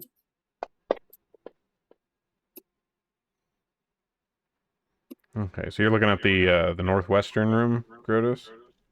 Yeah, Okay. not getting good perception rolls tonight. No. So in here, so as you kind of come out of this intersection, the floor slopes down a little bit and it gets a little bit deeper. So the most of the water in this room is about a foot deep instead of 6 inches deep. And like I said, there's 4 benches, stone benches that are tall enough that they're sticking out of the water, and they're kind of marking the edge of this like deeper pool that is in the middle. They're all kind of around this there. All around the walls in here is iconography of scales and teeth that are carved all over the place. And you can see on the northern edge of the room, there is a large door that leads north that looks, a very old wooden door, and it looks very heavily swollen with water.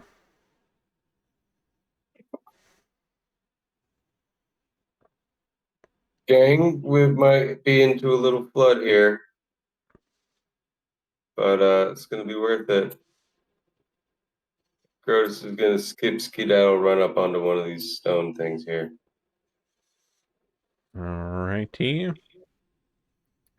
So, from where you are at the bench, you're kind of, you have your torch with you, you're kind of looking around, looking up. You see on the ceiling here, there are large letters carved in some script that you do not know. That seems to be kind of written across the ceiling above this kind of central area. The way that it's arranged, at least, in terms of like the way the script is laid out, um, it seems to you like maybe might be some kind of poetry or something. It's kind of got that format to it, but no idea what it says. You do not recognize the script at all. Bum. Can I see it from where I'm at? From where you're at, no, that'd be a bit difficult to read from that angle over there. Dang, 'cause I speak a lot of languages. I don't want to go in this room though. Yeah, come on in. Water's fine. You are tall. I am not. Yeah, this is probably like bottom of the butt cheeks deep. Oh, you can wade through it. You're fine.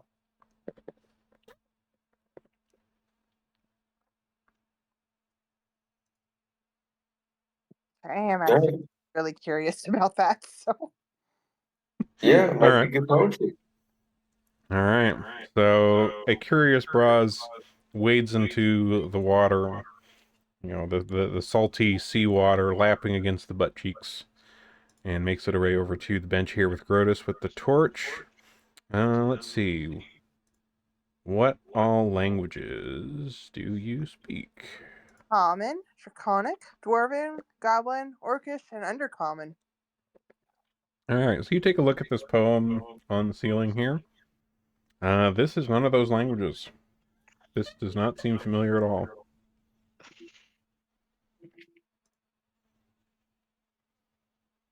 Did you like, fake it, make it up?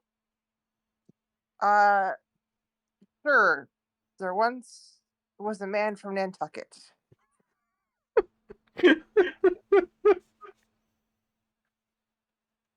I don't All know, right. Rotus. I blow shit up. I don't write poetry.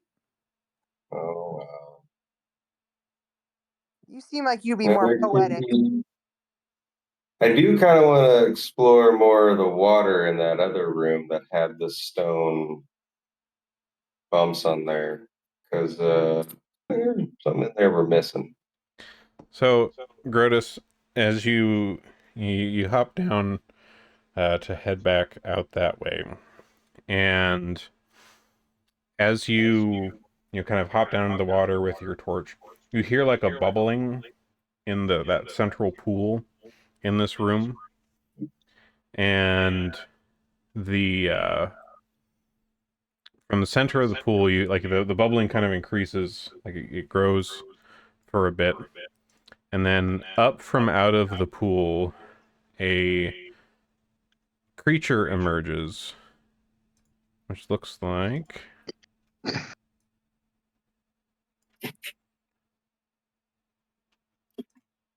this. No. Oh, yay! Wonderful. So Yeah.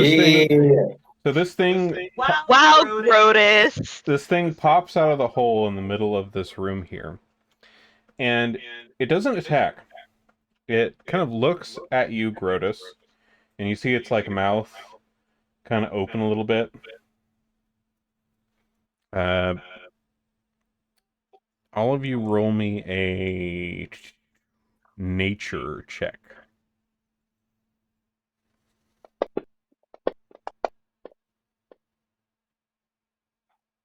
Doing the same thing with the bonuses I get from improvising. Okay.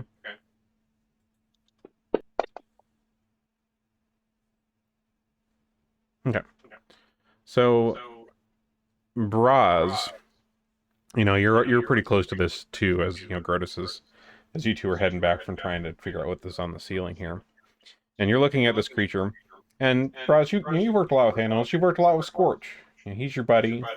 Um, this thing seems to be expecting something. It looks expectant. I will toss it a turnip. All right. So you toss a turnip at this gigantic worm, and it tosses into its mouth. Its weird fucking mouth. You see it kind of eat on it a bit, and it seems pleased by this interaction, and goes back down into the hole. Oh, thank God. That could have gone so bad. What if it didn't like turnips? What if you didn't have any snacks at all, aside from I always yourselves? have snacks.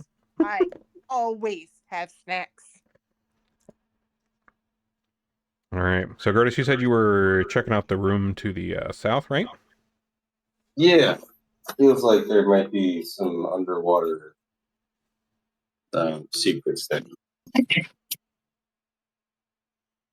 Maybe All other right. giant worm? So this flooded cave. So this one has about 1.5 feet of water, Mhm. and so you find that there is a long counter on like the south, like that southwest side of the room. There's a long counter carved into the stone along this wall. And you also notice as you kind of pass by them, there's a couple of alcoves carved into the northern wall. Um, the last alcove of which, the most northwesterly one, has a wooden door that is crusted over with mold.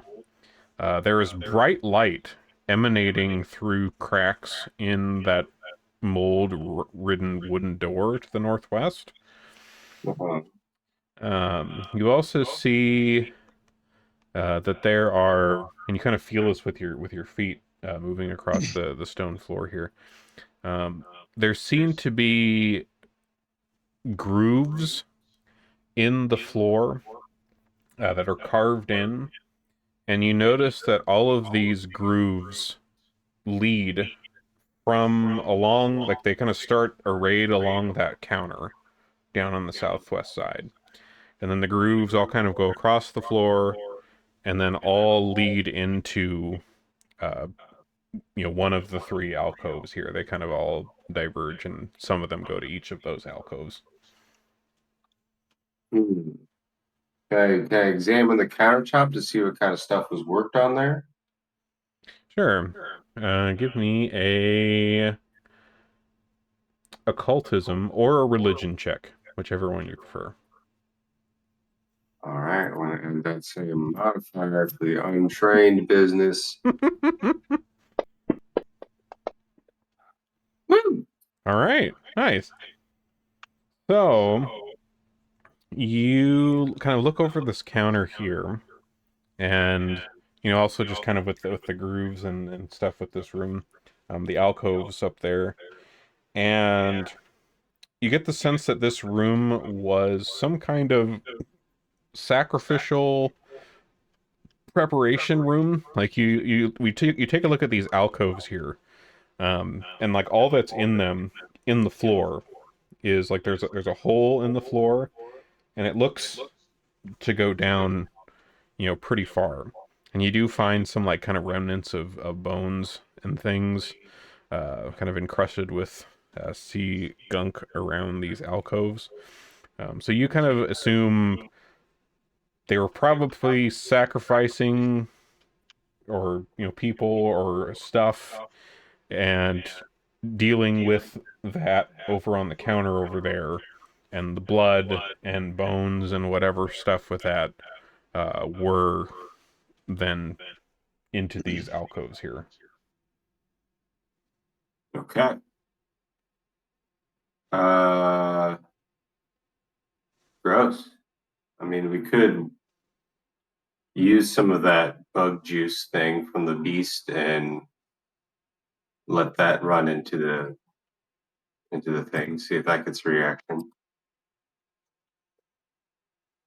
Into the hole and the alcoves.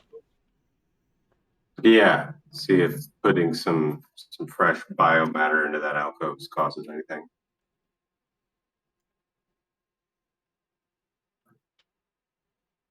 Okay.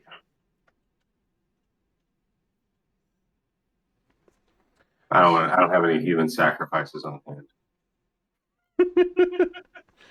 Fair. All right, so you head back up to the big centipede creature and break some bits off and make to go kind of shove them down these alcove holes, and you do so, and it kind of just slowly sinks down into the hole, but nothing of note happens. Uh, the remains that you toss in there disappear. Okay. Now I'm gonna kick open that glowing ass door. All right.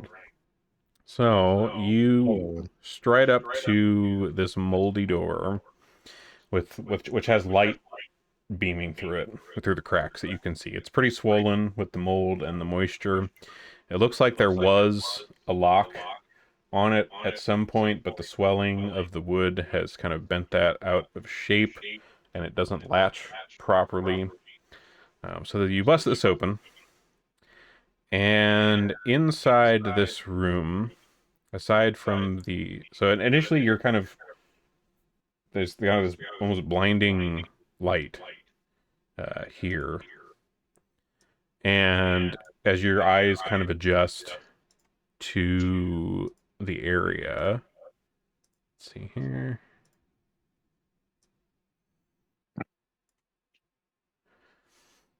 You see three strange figures that kind of float around in the room. That all three of them are kind of up against various parts of the wall of this room. Okay, let me open that door for you. There we go. So the room is kind of triangular, and there are small carvings all over the walls. Like every inch of this chamber is covered with carvings. And when you kind of, your eyes are kind of adjusted to the light coming off these beings, which we'll get to in a moment. All of these carvings are like super intricate and are like little images in and of themselves. But all together, you see like these massive outlines of Bakrug, this giant lizard god creature thing made up of all of these smaller images all over the place. Inside here are these three beings, and like I said, they're floating against the walls and kind of looking over the images. You see, like they're kind of vaguely humanoid. We'll give you a picture of what you're seeing here, Grotus. Okay. So these things are they seem to be like examining the walls. Like they have their hands that they're floating there in the air, giving off this light, and you see them all just kind of like slowly tracing their fingers over the carvings and shapes and things in the wall.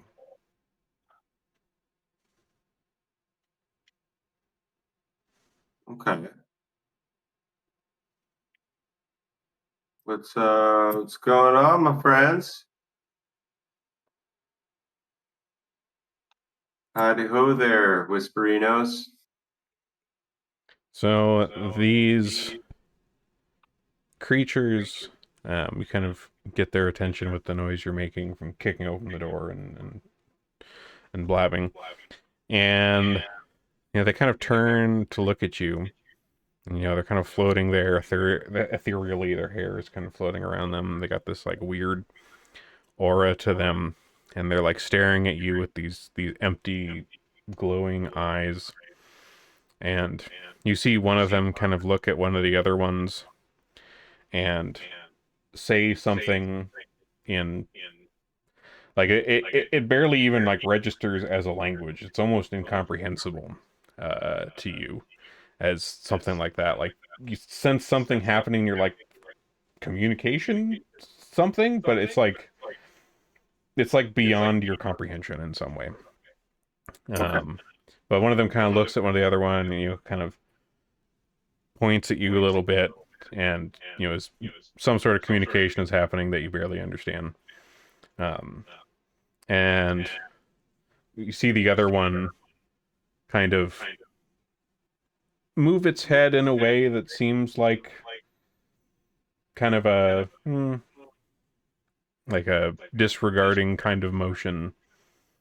And the other one that it had communicated with kind of makes some kind of movement of agreement, and they turn and return back to examining the wall here. Right. They decide not to kill me. They had a little chat about it. Decide not to rip me from living and eat my soul. Is that what I'm getting? Yeah, they're not attacking you. Okay. They go back to examining this wall, but these things are just these things are wholly alien to you. Like these are you do not understand these things at all. This shit's weird. Anything else in the room besides the beings and the stuff on the wall? No. Other than that, there's nothing else in here. Just the very, very intricately carved walls. Can I take a closer look at them, or they're just cool, glowy walls? Give me another religion and/or occultism check. And while he's doing that, the rest of you out there, Grotus has been down there a bit. You heard him smash something. What are you guys doing? I'll go hang out with Grotus. How about you, Maz Braz? I'm gonna hang back just a little bit here. All right. So, Honker, you make your way into the water here, which is, probably mid-torso for you. Something like that. But you make your way across. So I know Grotus was looking here. You give me an occultism religion check as well as you're going across this room. We'll see if you pick up on the same info that Grotus got. Yeah. So Honker, you're kind of going across this room, and with your knowledge of various things arcane and fucked up, you also get the sense that this was some sort of sacrificial preparation business shit going on. But you do make it down here. And you do notice, like, there's all of this light coming out of that, door where Grotus is at. And you see the door is busted open. Grotus is standing there. It's kind of it's hard to see past him because the light is so bright. But you just see him kind of standing there in kind of amazement on the other side of this busted open door.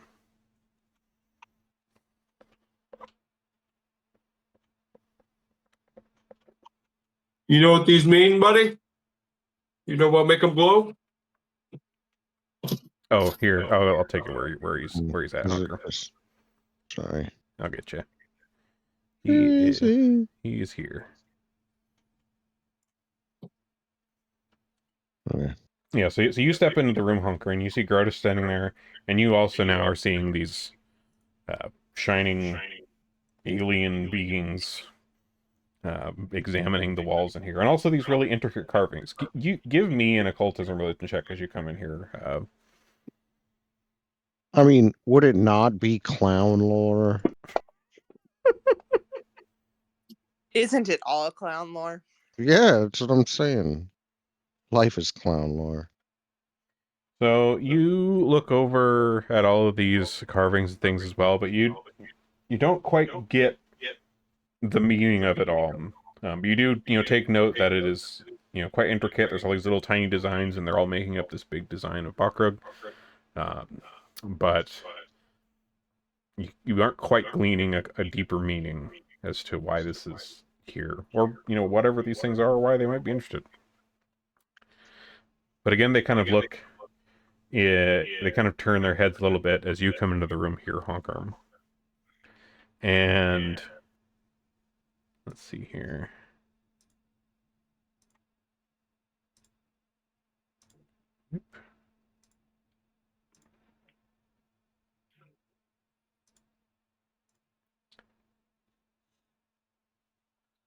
see, Honker, give me a...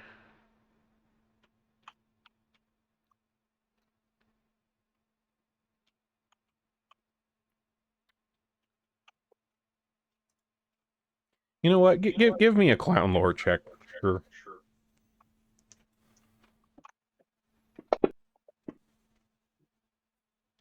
It's the same exact bonus as occultism. That's well, this was a separate thing. So you sense these creatures kind of communicating with each other here, and you feel like you kind of almost get a little something out of it, but not quite. But you comprehend it a little bit more than Grotus did. These things are pretty alien, but you're also a pretty weird little dude. So they again seem to be conversing amongst each other. You know, one of them kind of points in the direction of you and Grotus, and you know the other one kind of looks, and you get the sense from its fairly featureless face. You see its brow kind of furrow a little bit when you enter here, and they all kind of look at each other, and with this kind of strange sparkle and this noise you're not quite able to describe. It feels like your ears kind of go like and all three of these creatures vanish and the room plunges into just the torchlight of Grotus.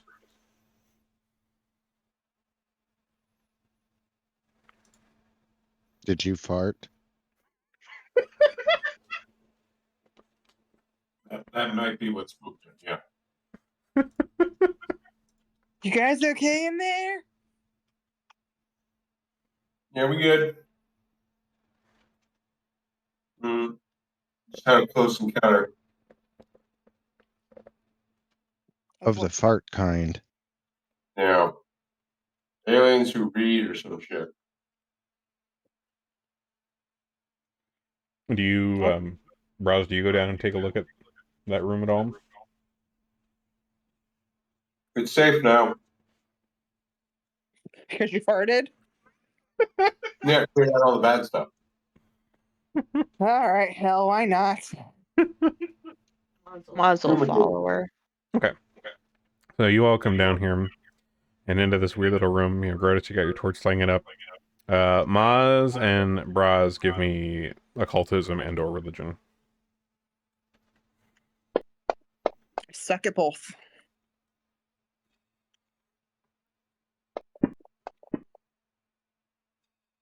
All right, Maz, you're pretty familiar with religions and the occult and cults and that sort of thing.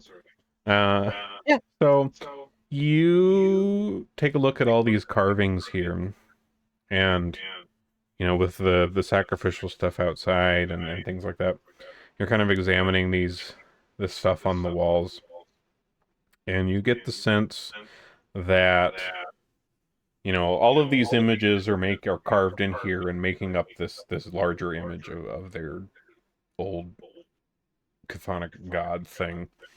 Mm-hmm. But you get the sense that each of these individual images making this up represent a sacrifice. Mm.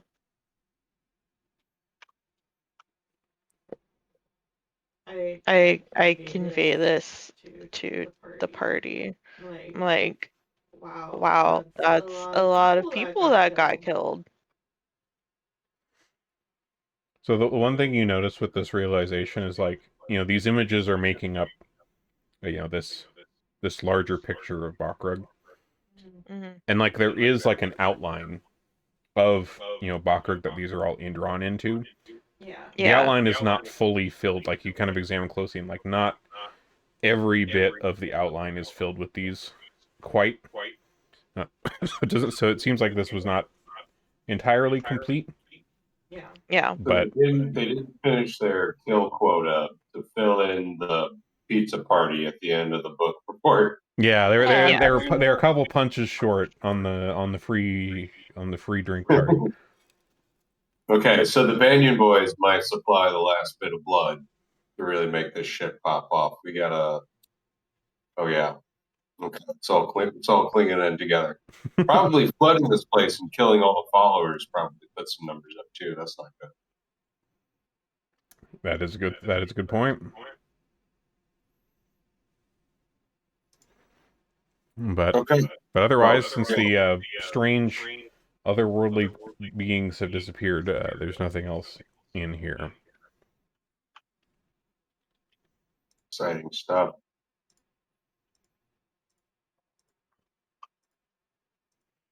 All right, so you guys head back up to the wormhole room. Yeah. May as well head to the wormhole room. All right, we'll get you all up here. Whee. Okay, so you make your way in here. You don't notice any new bubbling or whatever from the deep hole in the middle of the room. But there is another one of these really swollen old wooden doors leading to the north. You also notice on the wall next to the door here, there is another one of these chalk arrows, and it's pointing, back to this, towards the southeast where you guys came. But there is also a slash through the arrow, like with another chalk mark. Like it was drawn the arrow and then then it was like crossed out. Okay, so one here and then back down. All right. Still, I want to see what's behind it. All right. Okay. So the door is pretty swollen with water. So you just busting. Yeah. Busting makes you feel good. Busting makes me feel good. Yeah. All right. So roll me and actually, I guess this one has a check. Roll me an athletics check Got it. to busting. Bustin'. Busted. All right. You force this swollen and gross door open. This room looks pretty significantly worn. There is, a little bit of water on the floor here, but the floor slants up a little bit through this doorway. So it's kind of back to the usual hallway depth of, like 5-6 inches, like we said. So this room has a couple of rows of wooden pews that appear quite rotted and decayed.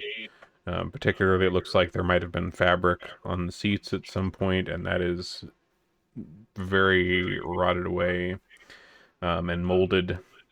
There is a wooden platform with kind of a podium at the northern side of the room, which is also pretty decayed.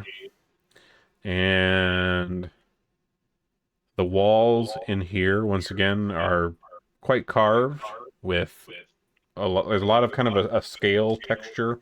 It's like a lot of the wall just kind of looks like it was like carved with scales into it. Like a scale pattern, and then interspersed with images of lizards with long tails. And you, in the middle, or kind of up by not in the middle, up by the podium there, you see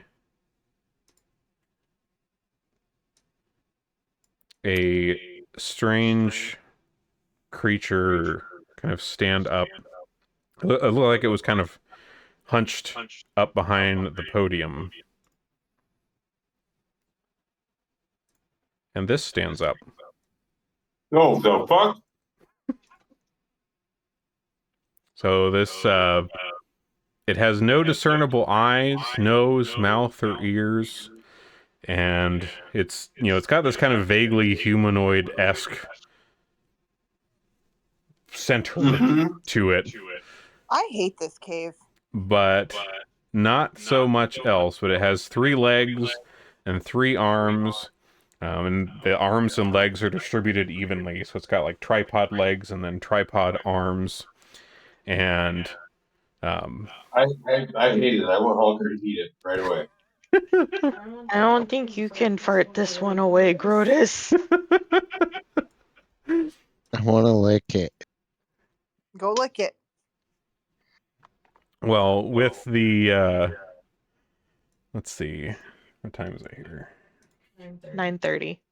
Okay.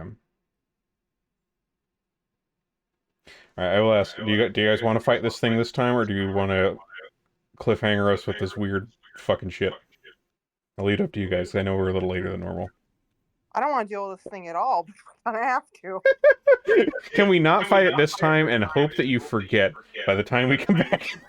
Yeah, we'll just say we beat it.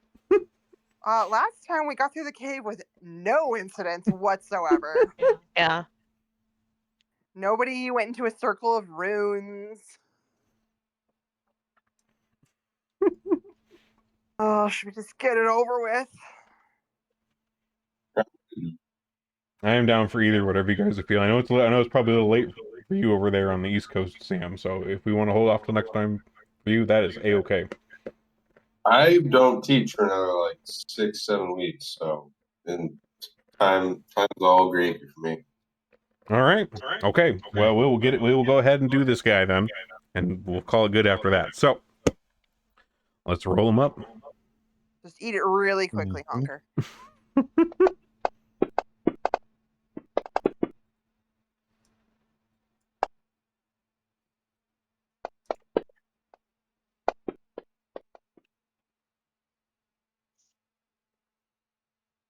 All right.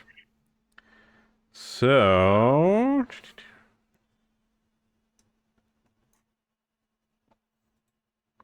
round 1. We start off. Where is it? Oh, whoops. Let me make it visible.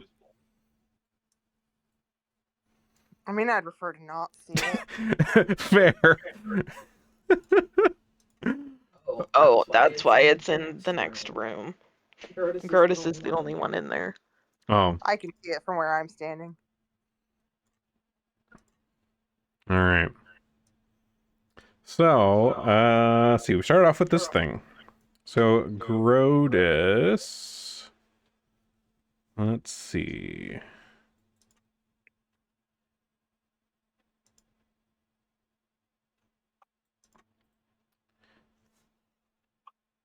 So, this thing stands up.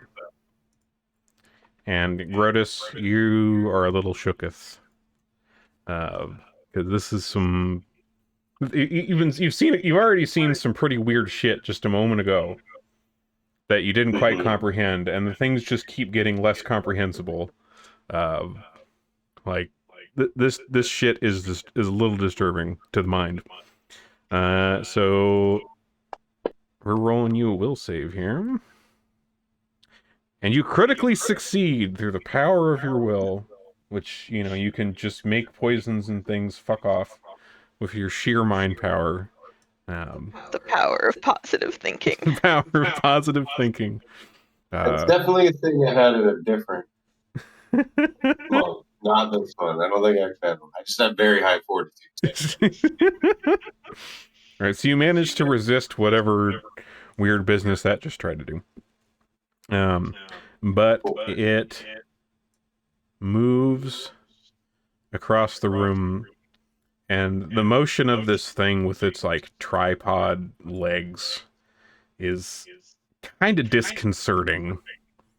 Some of those legs don't bend in the ways you want them to. Unpleasant. So it comes up to you, and it's got, its weird, like, 3 arms. And, one of them kind of swipes in your direction, Grotus. Whew.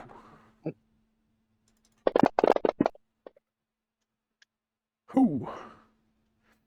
All right, so this thing's catching you off a bit, which brings us to Maz. You hear Grotus having a time beyond this door. You haven't quite seen what's going on in there yet. Man, DM treating us like we're level 13 or some shit. It's kind of fitting that we hit level 13 and then we, eldritch horrors everywhere. How unlucky for you. Right. I'd rather go back to the T-Rex. It almost ate me. Maz is gonna head in and be like, oh god, that one's even worse. It is indeed. I think I would have had to run in here. Mm-hmm. Does that just leave me with one move? Well, no, for where you were, like, that's you're just walking, so like 1, 2, 3, 4. Yeah, that was walking distance where you went. Oh, okay. You're good. So you still have 2 actions. Then I'm gonna try and stab it. All right. I can only do what I can do, and that is stabbing. And you're good at it. Roll the damage.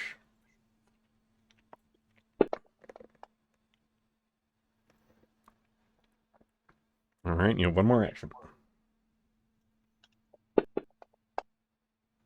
Nice.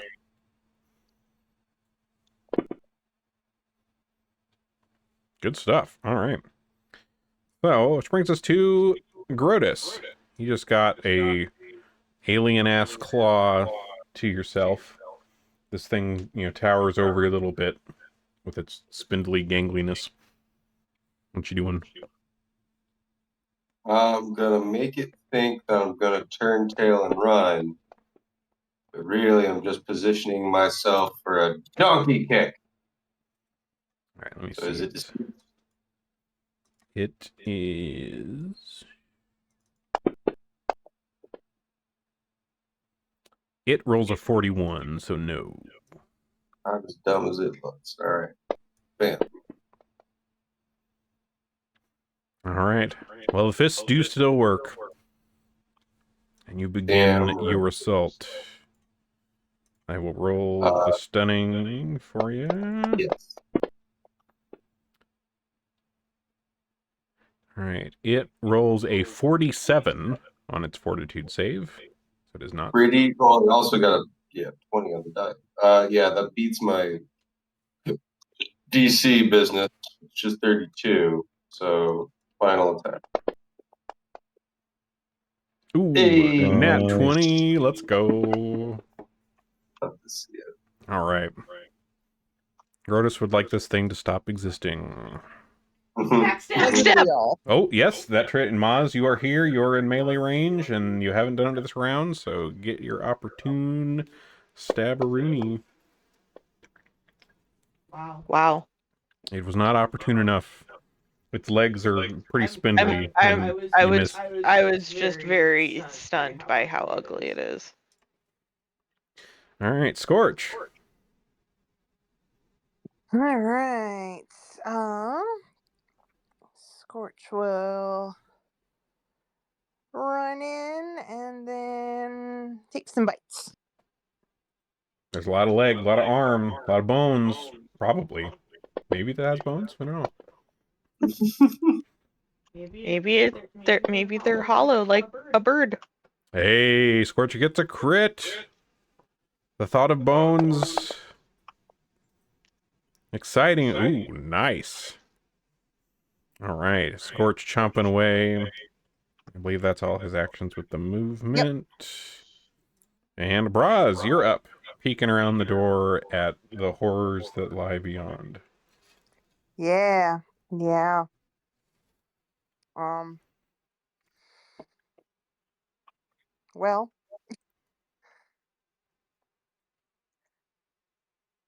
Oh, yeah, I can. Looks like I can see it from where I'm at. So, Yeah, I'm definitely not going to go in there. We're just going to throw some bombs over Grotus's head. Seeing is the extent of it that you wish to experience. I don't even want to do that. Roz is once again wondering how she got here. Braz is really considering getting some new friends.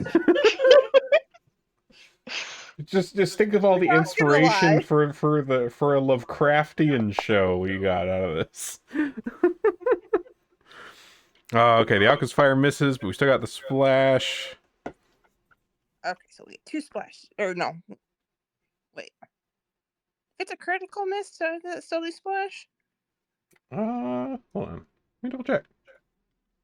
I think that might only be on a miss.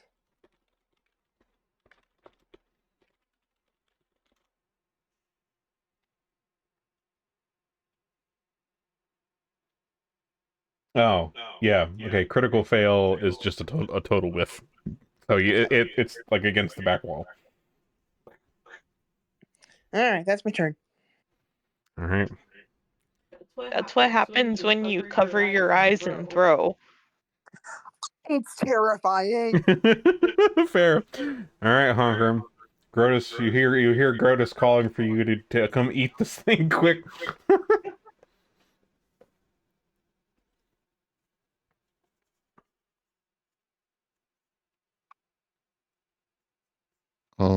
Okay, so I'll move just enough so that I can see everybody. Let me think here.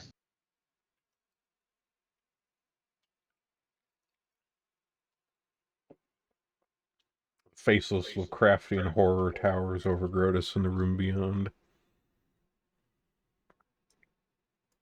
I'll say to the team, remember, team, this may be the thing that whispers in the dark, but we're the ones that answer.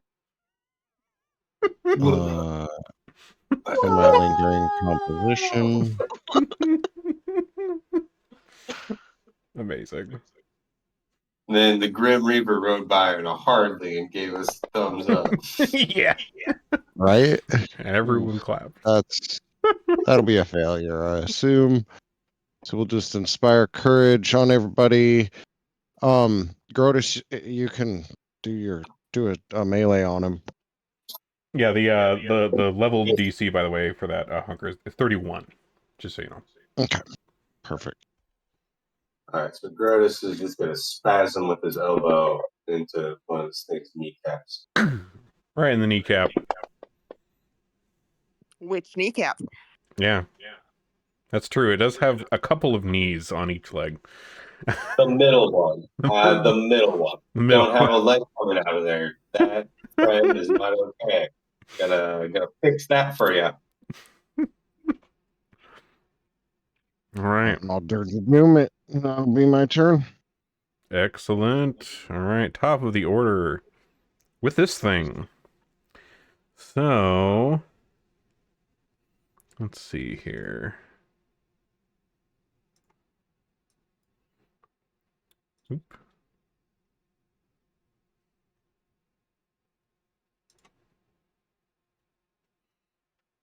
So this creature.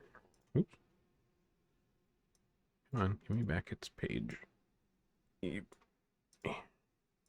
Gotta close some of these This is windows. the sign that it should go back to hell where it belongs.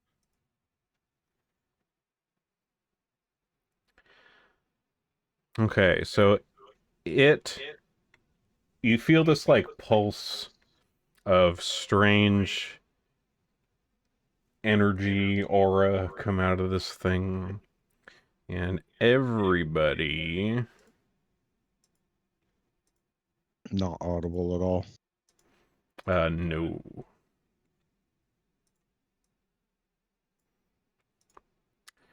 So, oh wait, no, actually it would be. There is a verbal component. Not in any sort of thing you would understand, but there is. So there is a sound. Okay. So then when it makes the sound, as it does it, I'll just say,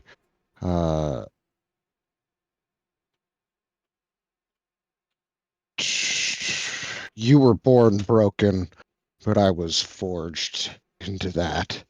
And try a counter performance in case it helps anyone. Ooh, okay. That was a And really terrible pun. what does that do? The kind of performance? I assume we all have to do a roll as to what he's about to be Yes. This causing is to us. everybody give me a will Yeah. save. So they can use the better of their will save or this save. Okay, so you can either take Conquer's 40 or whatever your own roll is.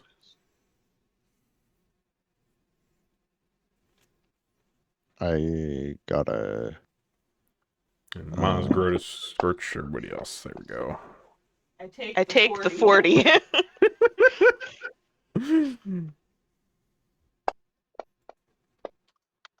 Boo! We Where that should hero point that? 40. Hero Well, point. you don't have to. You don't have to. Yeah, you don't have to. Honker's That's right. performance. You can Yeah. take Honker's 40 or your roll is your option. I'm gonna take You only have a a 5% chance of beating what I gave you with your... bonus there. All right. So with the roll, with Honker's roll, that would classify your guys as you all succeeded against this. There is still an effect. So for one round, none of you are able to use any reactions. Rude. No, Oh, what a bastard piece of shit asshole. And Now then, we're going to make him pay. let's see here. Or me. And then it specifically, something, some, word or something is spoken in your direction, Maz. And roll me a will save, just you.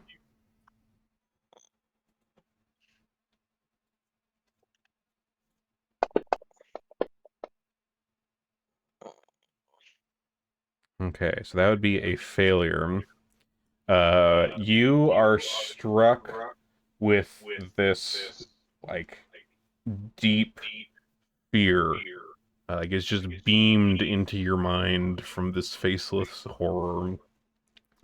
And you are frightened too. So you only have one action now, for the moment. Rude. And then for its last action, it targets Scorch, who has chomped onto its leg with its critical bite last time. Scorch, give me a will save. But don't hurt my baby. Hi, Coco. Hi, Coco. I go. Coco says hello. Where are his pets? Sup, Okay. Coco? So Scorch is overtaken by uncontrollable laughter. So Scorch is kind of rolling around, making happy dog sounds, and it is unable to use its reactions while taken over by this laughter. And then also, this is a kind of a bonus action thing of itself. Gertis, give me another will save.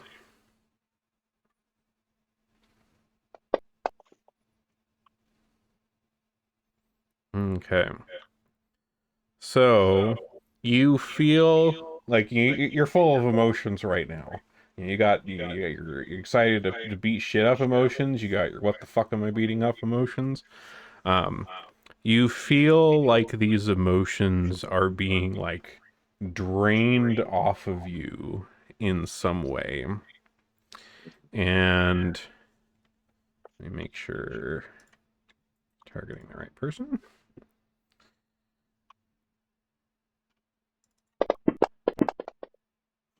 And you take some mental damage from this thing like feeding off of your emotions here. Scorch is currently uncontrollably laughing. Roll me another will save for Scorch. We'll see if he can break out of this.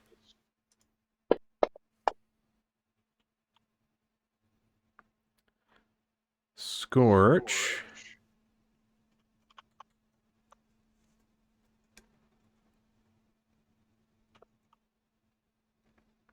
For the save for breaking out of it, that does succeed. And manages to shake that off. And Scorch kind of regains his composure. So he'll have like one action. Okay. He'll bite with that action. Ha ha ha ha chomp. Oh, and misses. He was still laughing a little too hard. It was kind of funny. All right, Maz, you are currently deeply afraid. And you have one action. You're somewhat paralyzed with fear. Sure am. Maz is just gonna try and stab it because that's what you do when you're afraid. With that, do I need to do my lowest attack roll? What do you mean?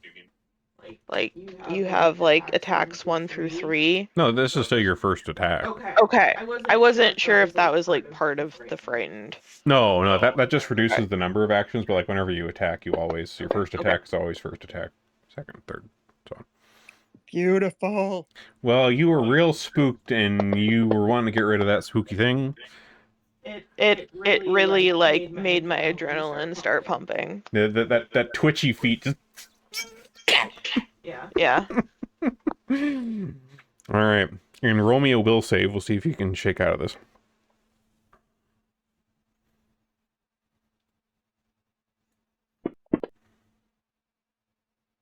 Nope. It's okay. I had the critical where it mattered. Alright. Grotus.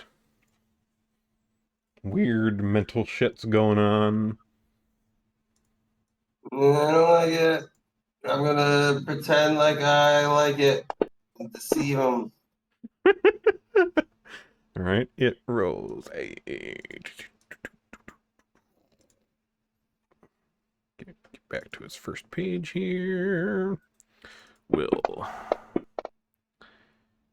It rolls a 36. Punch it anyway. And miss. And a miss. The hits keep not coming. That is my turn. Alrighty. Braz. You're not looking at the thing.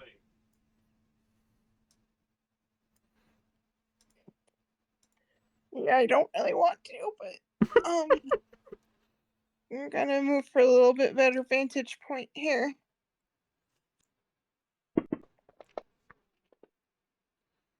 Hey, there we go. Nice. And looks like then there's the persistent damage as well. Let's go. Alright, since I had to move, I only get to do one bomb. Okay. Honker. Honker will... Let's see, nobody can use reactions. Yeah, not right now. What's that big wooden thing behind it?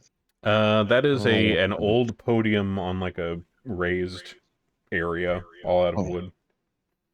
Okay, I'll pick that up and hit it with it. That works.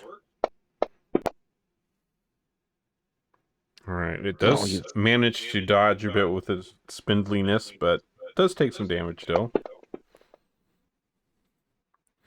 Half damage, still 25, that's not bad.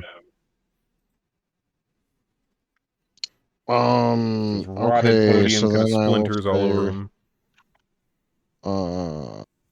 What do I say to it? We're gonna send you back to the pit. Let them know we're coming. And that hopefully will inspire courage. Woohoo! That's my turn. Okay. Top of the order, round 3, with this thing again. Damn it. Real good rolls on this guy. So, Grotus, this thing's been feeding on your emotions a bit. And you give me another will save here.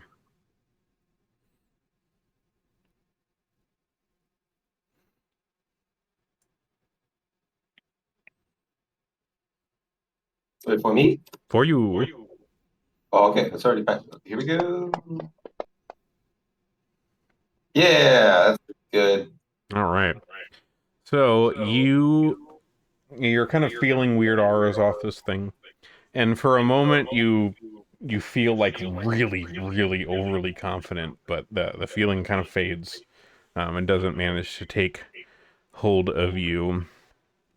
And then it, let's see.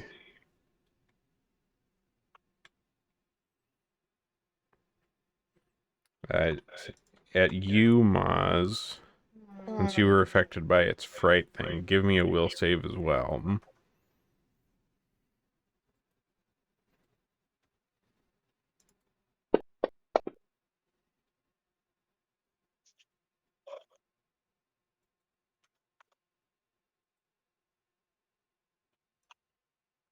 All right. So you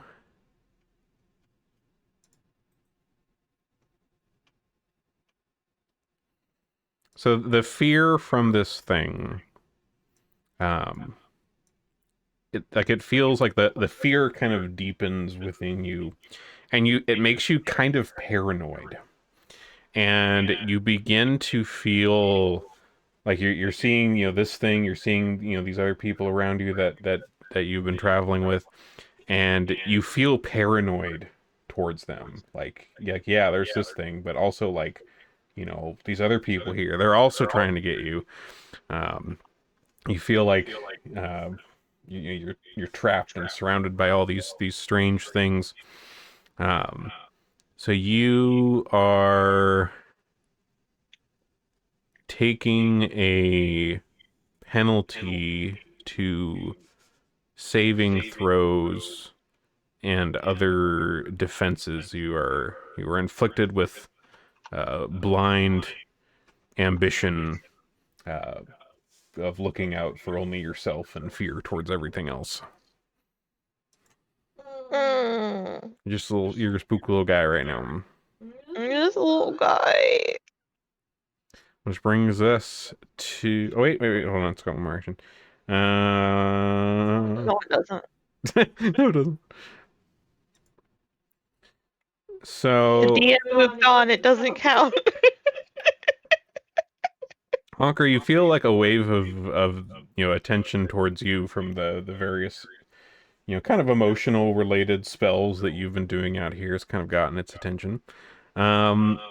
Roll me a will save from the shit coming your direction.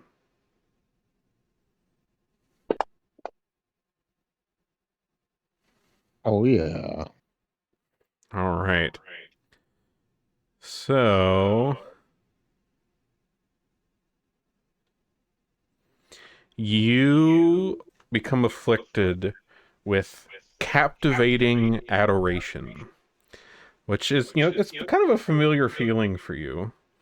But you become intensely entrancing, and your other party members, aside from Maz, who is currently paranoid of everybody else, are distracted by you because you are just that cool. So when we get around to people other than you, they're going to have to do some stuff related to this distraction that you were causing because you are captivating right now. Okay. That brings us to Grotus. So Grotus, give me a will save for Honker, who for some reason you're just like, what the? You kind of see Honker over your shoulder.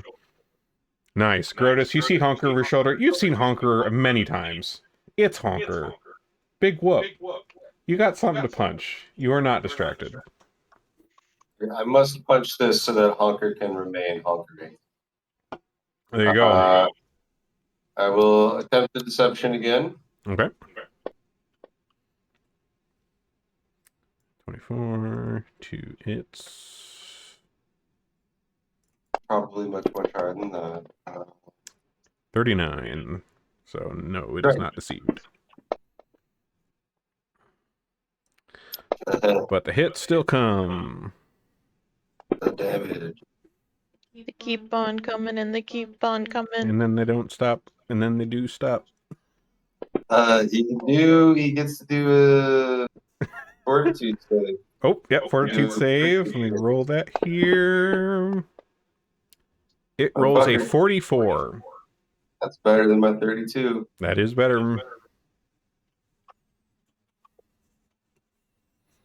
All right, I think that's everything, right?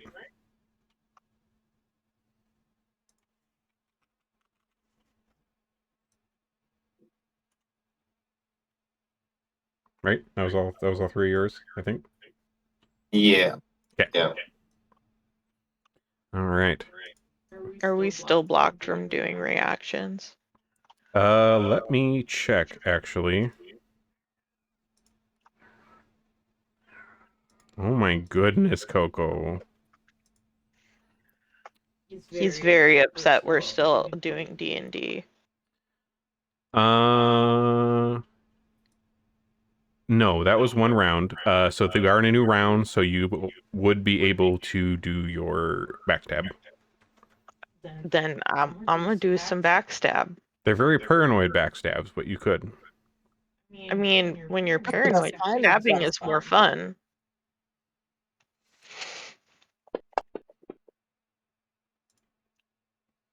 All right. The paranoid stabs coming through. Nice. Okay. Braz. Romeo will save for Honker, who is very distractingly right next to you.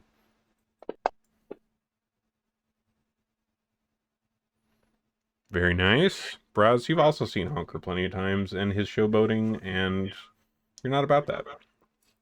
No, I'm not. I'm about blowing shit up.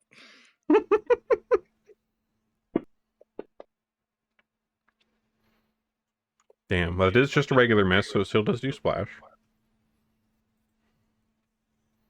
Nice. Hey, there's a hit.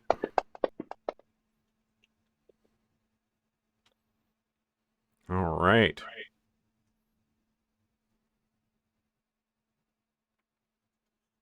That's it. That's it. Okay. Honker. So let's see. You know what? Let me see if this does anything to you. I don't think. Aside from you feeling really, really cool right now, it doesn't have any particular effect on you. This is more of to you, but to everybody else. But damn, do you feel like you feel great? You're the biggest cock in the hen house. It's like having really bad BO.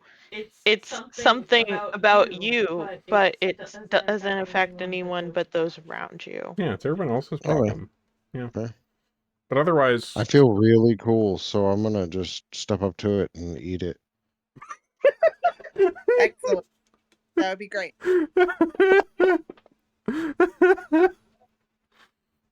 Yes. And so you do. Well, that was what Grotus Yeah, like actually asked I you to step do. up to it, and I'm just like, I look at it, and I'm like, this isn't even a fight. It's just a mercy. And then I eat it. Grotus secretly cast Inspire Courage on Honker by begging for his help. All right. Good shit. All right. Well, we will call it there for tonight and pick it up with what else is in this fucking weird ass cave. I I want to go home. All right. This town's got some shit down here. We do not like this thing. Yeah, there's some stuff happening, that's for sure. All right, well, we'll see you guys next time on the 1st of August already. Jesus, what the fuck? Talk to you guys later. Indeed. See you guys. Boy. All right. Anybody out there watching? Thanks for coming for another round of our clown adventures in Extinction Curse. This is such a wild campaign. Let me see if anybody on that I know.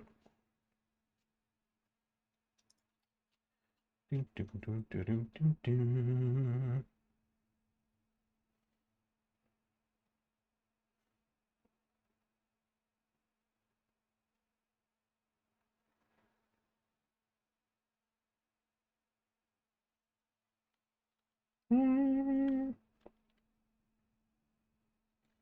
Let's go read this 14 streamer today.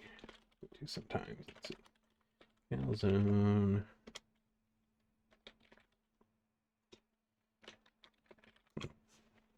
All right. Looks like they are playing Guild Wars 2. Okay. Nice. Always heard a lot of good things about that one. Let's go see what they're up to, and we'll see you guys next time.